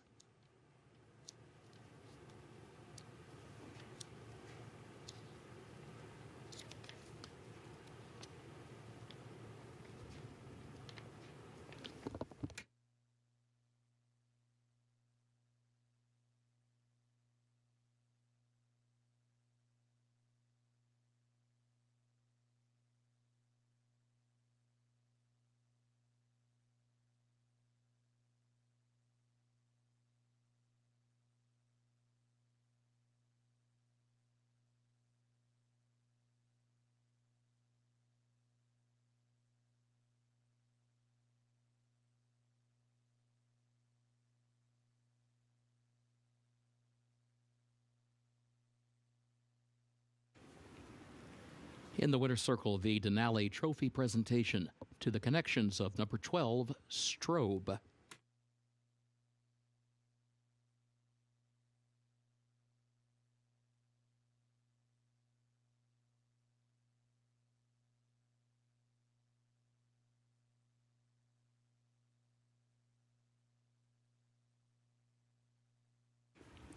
Keeneland's 9th and featured race upcoming, the Grade 3 Sycamore Stakes. Turf is firm, rail at 0 feet, starts the last of the day's rolling doubles. Scratch the 11, another mystery. Also scratch 14, 15, and 16. Scratch the 11, another mystery, as well as 14, 15, and 16. A reminder, number 13, Highest Honors, draws into the race. 13, Highest Honors, draws into the race. 10th and final event, scratch the 1 Master Game, as well as the also eligibles 13 through 15. That's the 10th and final race, scratch number 1 Master Game, as well as the also eligibles 13 through 15. Fast track, firm turf.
Race number 9, our featured event, Grade 3 Sycamore at 1.5 miles for the stayers at a $300,000 purse. Mirror Missions, the 7-horse, 9-5 right now.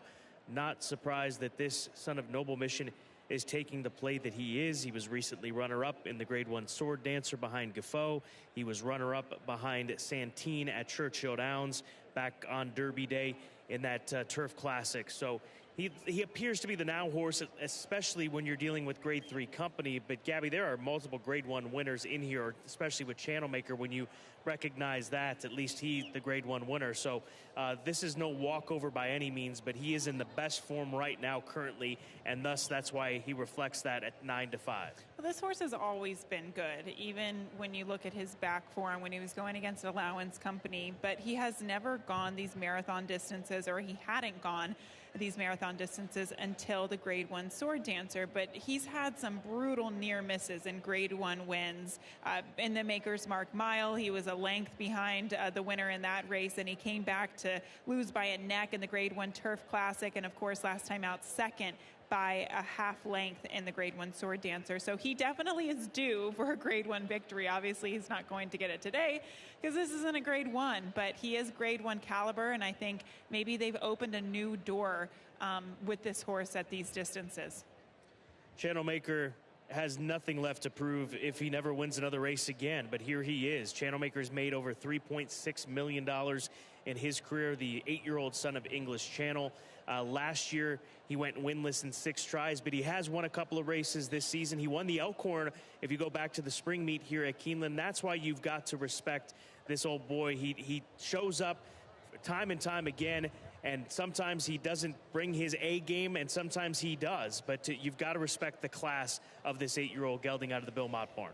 I gave up on him in the Elkhorn last spring, or this past spring, Scott. I didn't like his performances in the Breeders' Cup Turf and the Turf Classic. Now, he did get a significant class relief in the Elkhorn. I guess that was one thing I overlooked. But since then, you know, I thought it was a okay race that he won 2 starts back at Belmont. I think the thing with him, he wants a firm turf course and he wants to be forwardly placed. If he is able to have those two things happen for him, then we are capable of seeing delivering his A game. So I guess that's the question. Do you think that he can make the lead today? The number 2 horse, Red Knight, he's 6-1. It looked like at the end of last year that his better days were behind him, but they made a scene change as far as moving to a new barn, Trinity Farm, taking him to Mike Maker, and what a difference that has made for this horse. That or the layoff. I mean, at the end of last year, he was beaten 10 lengths in restricted stakes company up at Saratoga. He comes back, wins 2 stakes this year. He won the Sycamore back in 2020 as the favorite on that afternoon, setting a stakes record. So we'll see how he continues on and looking to remain unbeaten at the age of 8. He is an old-timer, one of 3 8-year-olds in this race, so you really have to respect that. But one thing about him, and I did use him second because I'm still on the fence about him. I didn't want to completely not include him in my top 3. His race that he won 2 starts back, I thought that was a really manageable group in terms of class. It was a listed race. It wasn't graded. That was a good spot for Mike Maker to bring him off the layoff. And then last time out, he won the Turf Cup. 2 things. Mike Maker's horses run really well at Kentucky Downs, and this horse runs really well at Kentucky Downs. His best buyer speed figure was at Kentucky Downs back in 2020. So we'll see if he can maintain that form coming back to Keeneland. It should be a good one. 13 minutes to post. There are no toss-outs in this race. Very competitive group. 2-1 on Mirror Mission, the now horse, the 4-year-old, who will be looking to pick up a graded stakes victory here at Keeneland Racecourse. We'll join you front side for the feature, Race 9, here at Keeneland.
Horses are entering the track for Keeneland's featured ninth race, 28th running of the Sycamore Stakes, Grade 3, 3-year-olds and up at 1.5 miles over the turf-listed firm, rail at 0 feet. Starts the last of the day's rolling doubles. Scratch 11, Another Mystery. Also scratch 14, 15, and 16. Remember, number 13, Highest Honors, draws into the race. 13, Highest Honors will run. Post time, less than 5 minutes.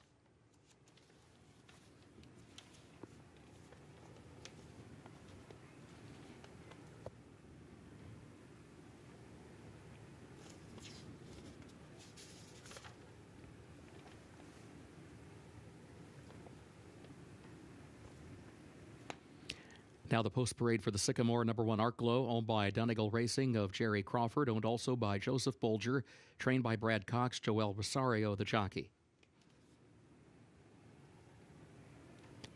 2 Red Knight, owned by Trinity Farm of Thomas Egan, trained by Mike Maker, jockey Gerardo Corrales. 3 Admission Office, owned by Ammerman Racing Stables LLC of Mr. and Mrs. John Ammerman, trained by Brian Lynch, jockey Brian Hernandez Jr. 4 Highland Chief, owned by Mrs. Fitchery Hay, trained by Graham Motion, jockey John Velasquez.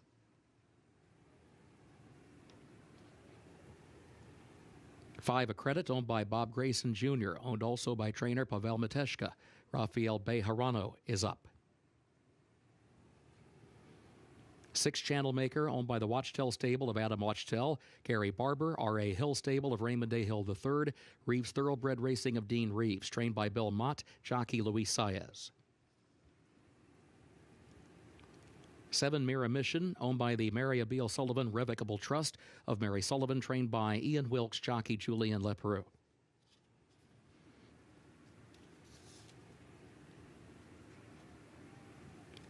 8 Temple, owned by Paradise Farms Corporation of Peter Proscia, owned also by David Stodiker, trained by Mike Maker, jockey Umberto Rispoli. 9 British Royalty, owned by Bruce Lunsford and Barbara Menschel, trained by Barbara Menschel, the jockey Ricardo Santana Jr. 10 Baltus, owned by Peter Brandt, trained by Chad Brown, Manny Franco to ride. 11 is scratched. Number 12 will be Cellist. Cellist is owned by the Calumet Farm of Brad Kelly and is trained by Rusty Arnold, the jockey Corey Lannery. Cellist.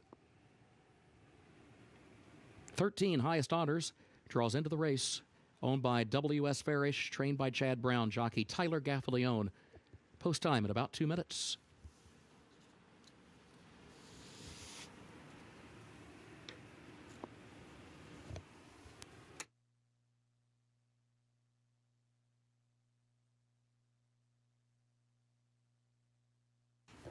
The winner of the Thoroughbred Industry Employee Awards Best Turned Out Award for the 9th race, William Alonzo, the groom for number 5, Accredit. William, congratulations. Let's take a look at some of these horses as they have moved front side, starting with Red Knight. What an old pro he was coming out onto the track, just surveying his territory. He's been here before. We've seen him win this race in the past. Love the way that he's looking out there at odds of 6-1. The number 4 horse, Highland Chief, he made a brilliant appearance as well. He had his neck bowed in the post parade, and he's a horse that Graham Motion told Tom Leach earlier this morning on Today at Keeneland, they actually skipped a grade 1 in New York because he had some blood work come up on the wrong side, and they had to pull the plug on that effort. He's come back. He's obviously overcome that in a short period of time, and that's why they're here. So I think that's a positive, listening to what Graham Motion had to say about Highland Chief, who sits at 7-1. The number 12 horse, Cellist, he's actually been out here for already 10 minutes. He came out with about 10-11 minutes to post, so they've kept him on the backside. It looks as though they've kept him level, and let's hope that that's the case. For those of you that were watching, you probably caught it, but they were in a hurry to get him out here and get him away from the paddock, and so far it has worked. He is 55-1 right now, second longest shot in this field. And then finally, Highest Honors for Mr. Farish, a homebred for Mr. Farish, Chad Brown, the conditioner. He's just a big, stout 6-year-old son of Tappet. The distance will not be an issue. We've seen that from him in his last 3 starts, and I think that you've got to respect him as he draws in off the also eligible at odds of 11-1. The 7 Mirror Mission is the 2-1 favorite. It is just about post time for the 1.5 mile Sycamore Stakes, our feature on this Friday.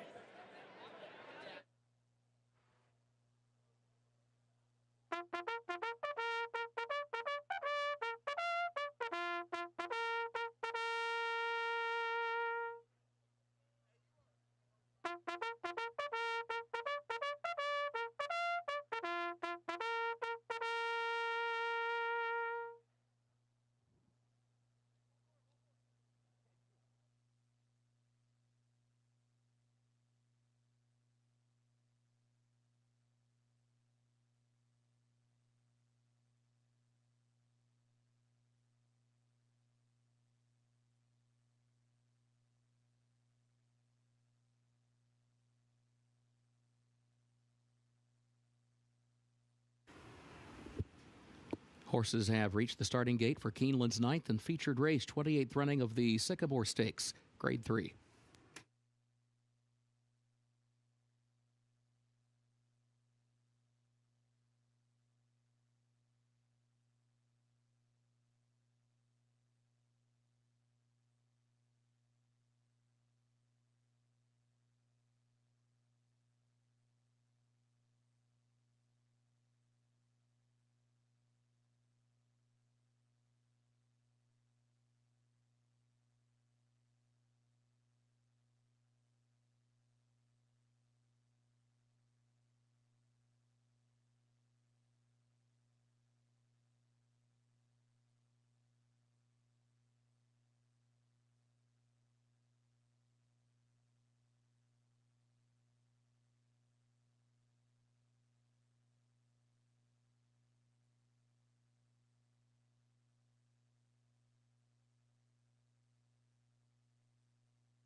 They are at the post.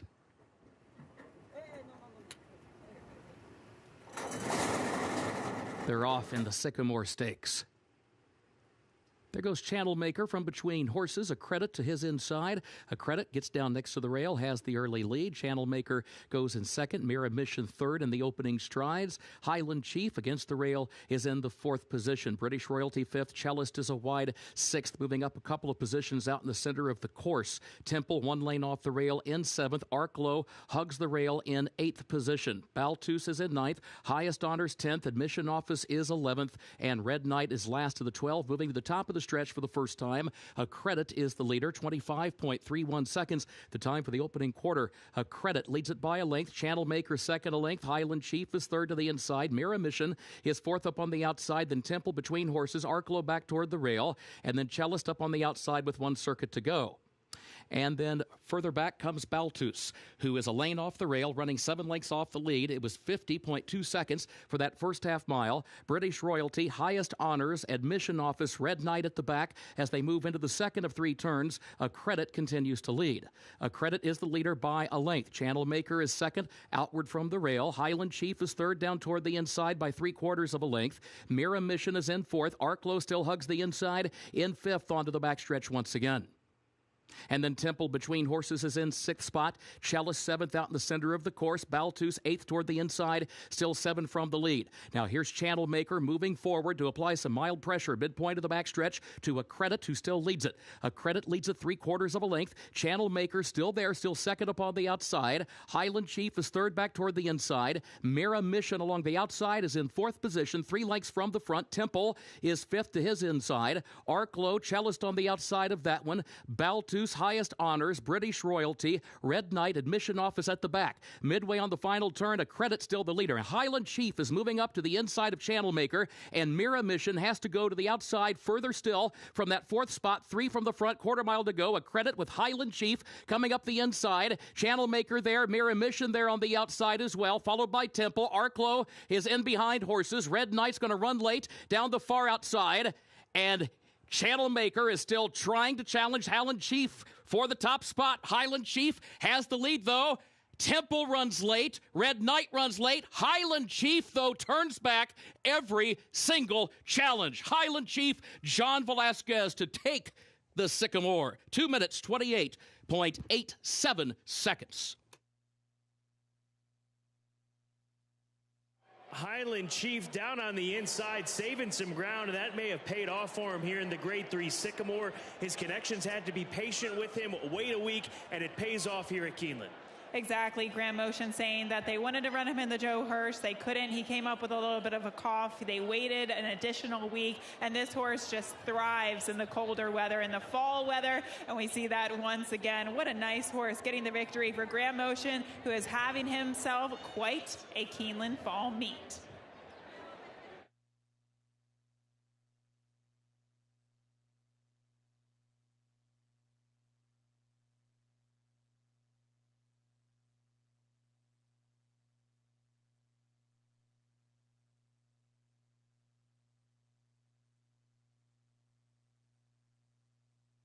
Photo for place, sold all tickets.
Unofficial results of Keeneland's featured ninth race. Number 4, Highland Chief, was first and is the official winner now.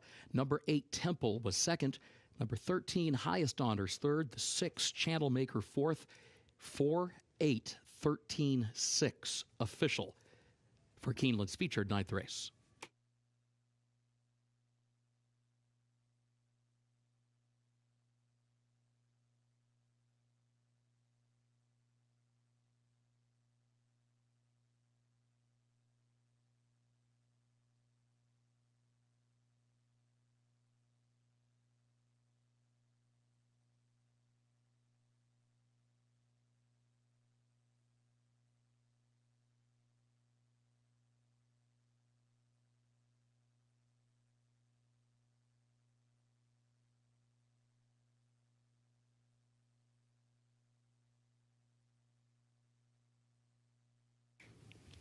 Official winner of Keeneland's featured ninth, the 28th running of the Sycamore Stakes Grade 3, number 4, Highland Chief. The winner owned and bred in Ireland by Mrs. Fitchery Hay, trained by Graham Motion. John Velasquez, the winning jockey. Highland Chief, a 5-year-old son of Glen Eagles out of Pink Symphony by Monjou. Mile and a half over the firm turf, 2 minutes, 28.87 seconds.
Now the trophy presentation for the featured Grade 3 Sycamore. Representing Anthem, Mr. Kevin Kide, Regional Vice President of Kentucky Sales, presents to the connections of number 4, Highland Chief.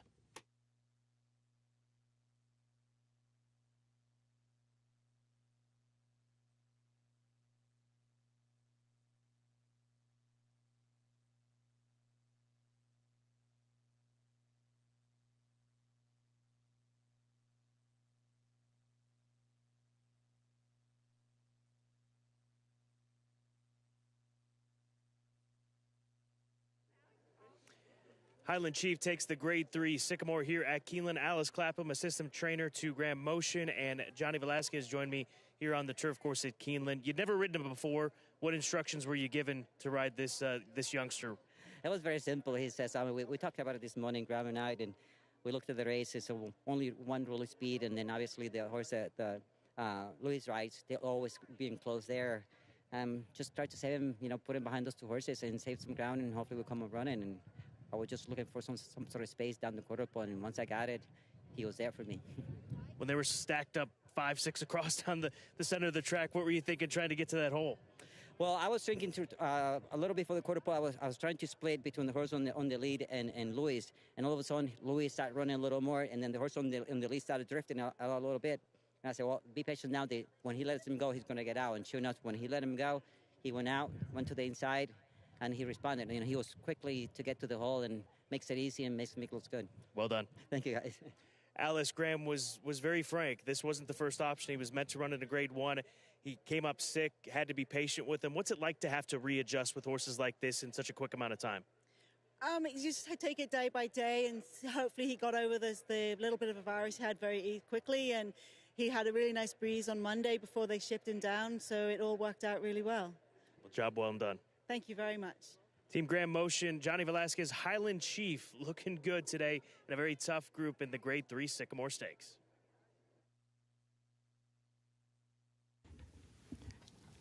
Thank you, Scott. Keeneland's 10th and final race upcoming. Main track is fast. Scratch the 1 master game. Also scratch the also eligibles 13 through 15.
10th and final on this Friday. This is the $1 Toyota Super High Five race. Make sure you take advantage of that wager here. This will close out the Friday card. Maiden 20 claimers, and they'll be going 6.5 furlongs. There's my top pick, the 8, Almanzo for Wesley Ward. Tappet gelding dropping. This is the situation that you'll encounter so often, and we will here through the remainder of the meet and every meet coming back at Keeneland. High-profile barns dropping their horses at this time of the year, especially, it seems, more so in the fall, because they've been given plenty of opportunities. This horse has run 5 times coming in to this spot this year alone. Hasn't been able to get it done. Today may be the day on the big plunge down in class. Yeah, today may be the day. That's what we kind of see, like you mentioned, at this time of year. Connections just getting competitive and dropping horses where they should be running. And I agree with you, Scott. I didn't quite pick him on top, but definitely a horse that you have to consider in your top 3. And same idea with the 11-horse Impenetrable for Pletcher, Todd Pletcher and St. Elias Stables, colt by Liam's Map.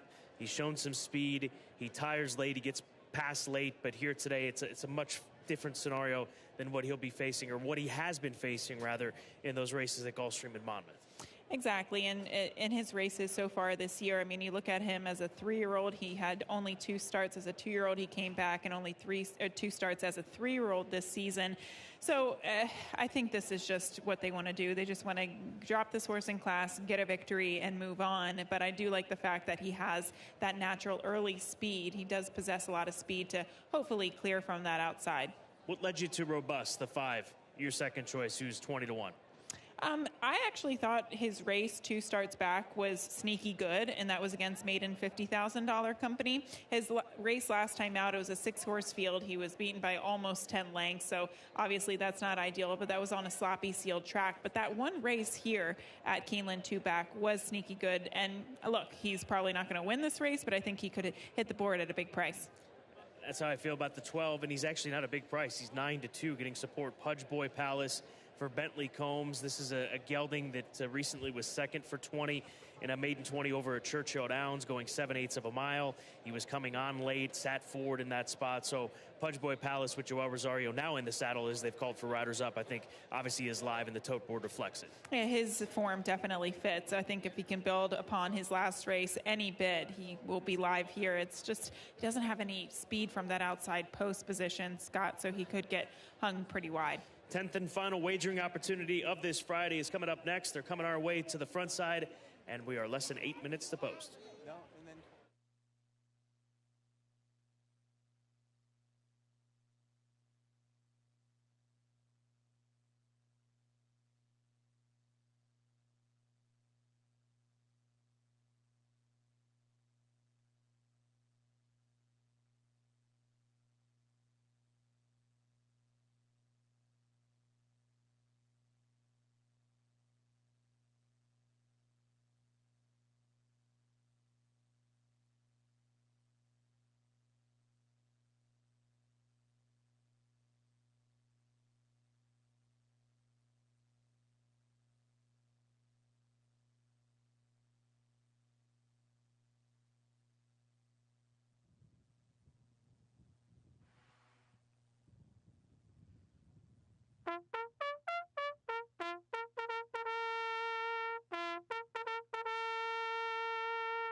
Horses are entering the track for Keeneland's 10th and final race, maiden claiming race, 3-year-olds and up with a $20,000 price.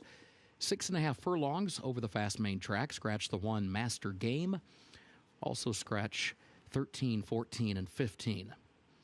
No carryover for that Toyota Super High 5. Post time at 5 minutes.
The winner of the Thoroughbred Industry Employee Awards Best Turned Out Award for the 10th race, Jose Lopez, the groom for number 11, Impenetrable.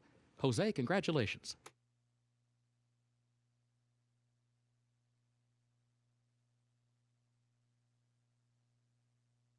Less than 3 minutes away from the nightcap. Let's go to the 6, Cooper Time. On your screen right now, colt by Medaglia d'Oro making his debut for Paulo Lobo. He looks good amongst this group.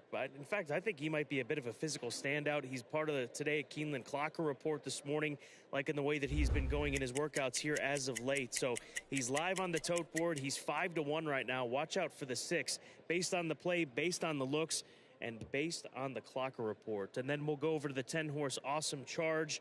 It is trainer Chris Hartman looking for his second win today. It did so earlier with Tejano Twist. This is a colt they claim for $10,000.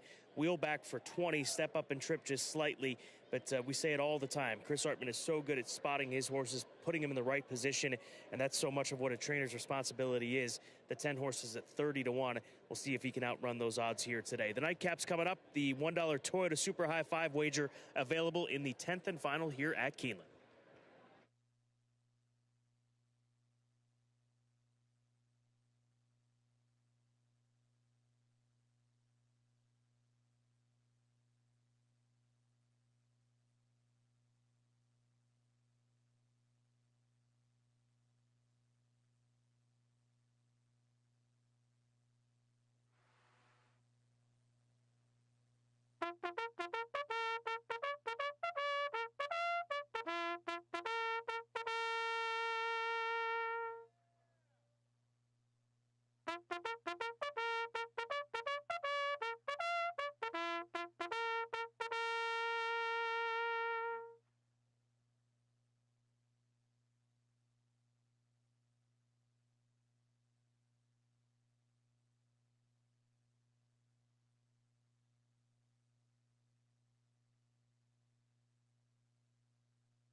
Your attention, please. A late scratch, scratch number 3, per diem. On the advice of the state veterinarian, the stewards are scratching number 3, per diem.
Horses have reached the starting gate for Keeneland's 10th and final race.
They are at the post. And they are off. Lucky Dude went to his knees at the start, pops back up, but is last as they head up the backstretch. Impenetrable goes for the lead.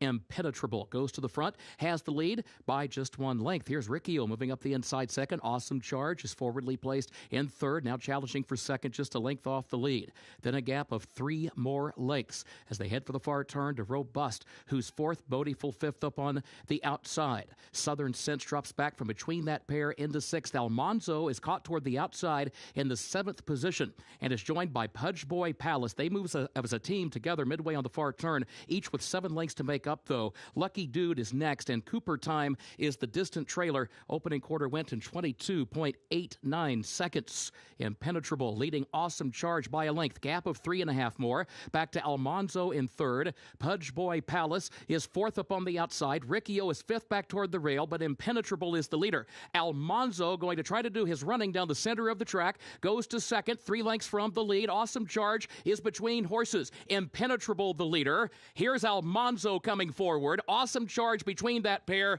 Almanzo past the 16th pole on top by a length and a half to Awesome Charge. Almanzo to win it for John Velasquez. Awesome Charge was second. Impenetrable was across the line in third. And then it will be close for fourth, either Pudge Boy Palace or Riccio for that fourth spot.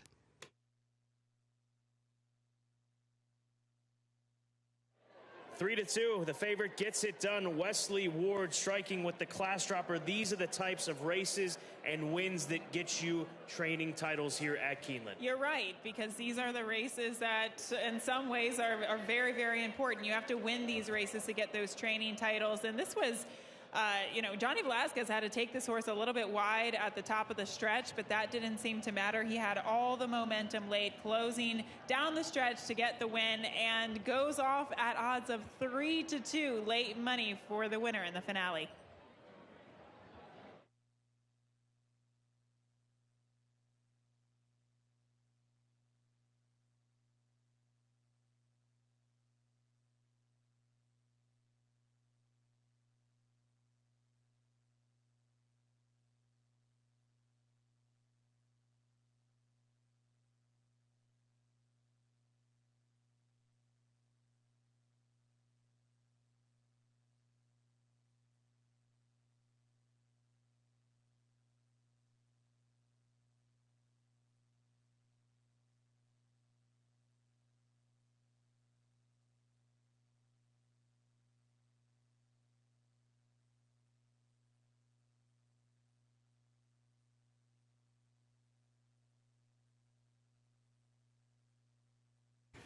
Unofficial results of Keeneland's 10th and final race. Number 8, Almanzo, was first.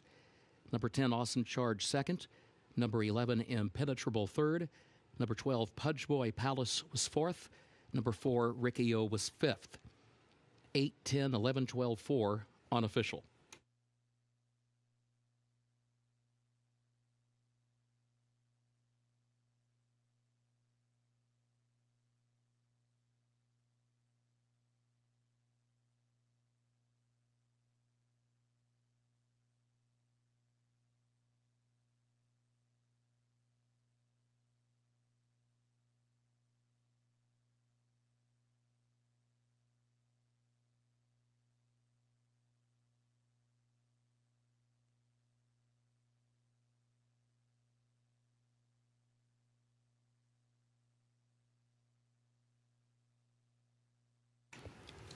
In the winner's circle for Keeneland's 10th race, the unofficial winner, number 8, Almanzo, owned by Don Alberto stable of Carlos Heller, trained by Wesley Ward. John Velasquez goes back-to-back to close the card. Almanzo, a 3-year-old gelded son of Tappet out of American Story by Ghost Sapper, bred in Kentucky by Don Alberto Corporation. 6.5 furlongs, 1 minute 18.95 seconds over the fast main track.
Results of Keeneland's 10th race official. 8, 10, 11, 12, 4, the official results.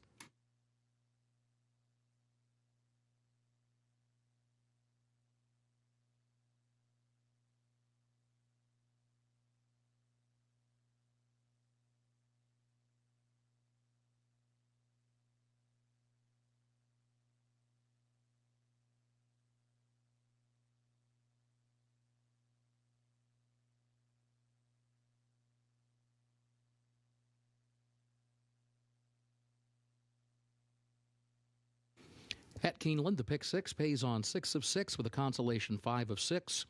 Late pick 5 on 5 of 5, consolation 4 of 5. No carryover for the Toyota Super High 5 for tomorrow. Live racing resumes 1 o'clock Eastern tomorrow afternoon. We thank you for being with us. For now, on behalf of Keeneland, thank you and good evening.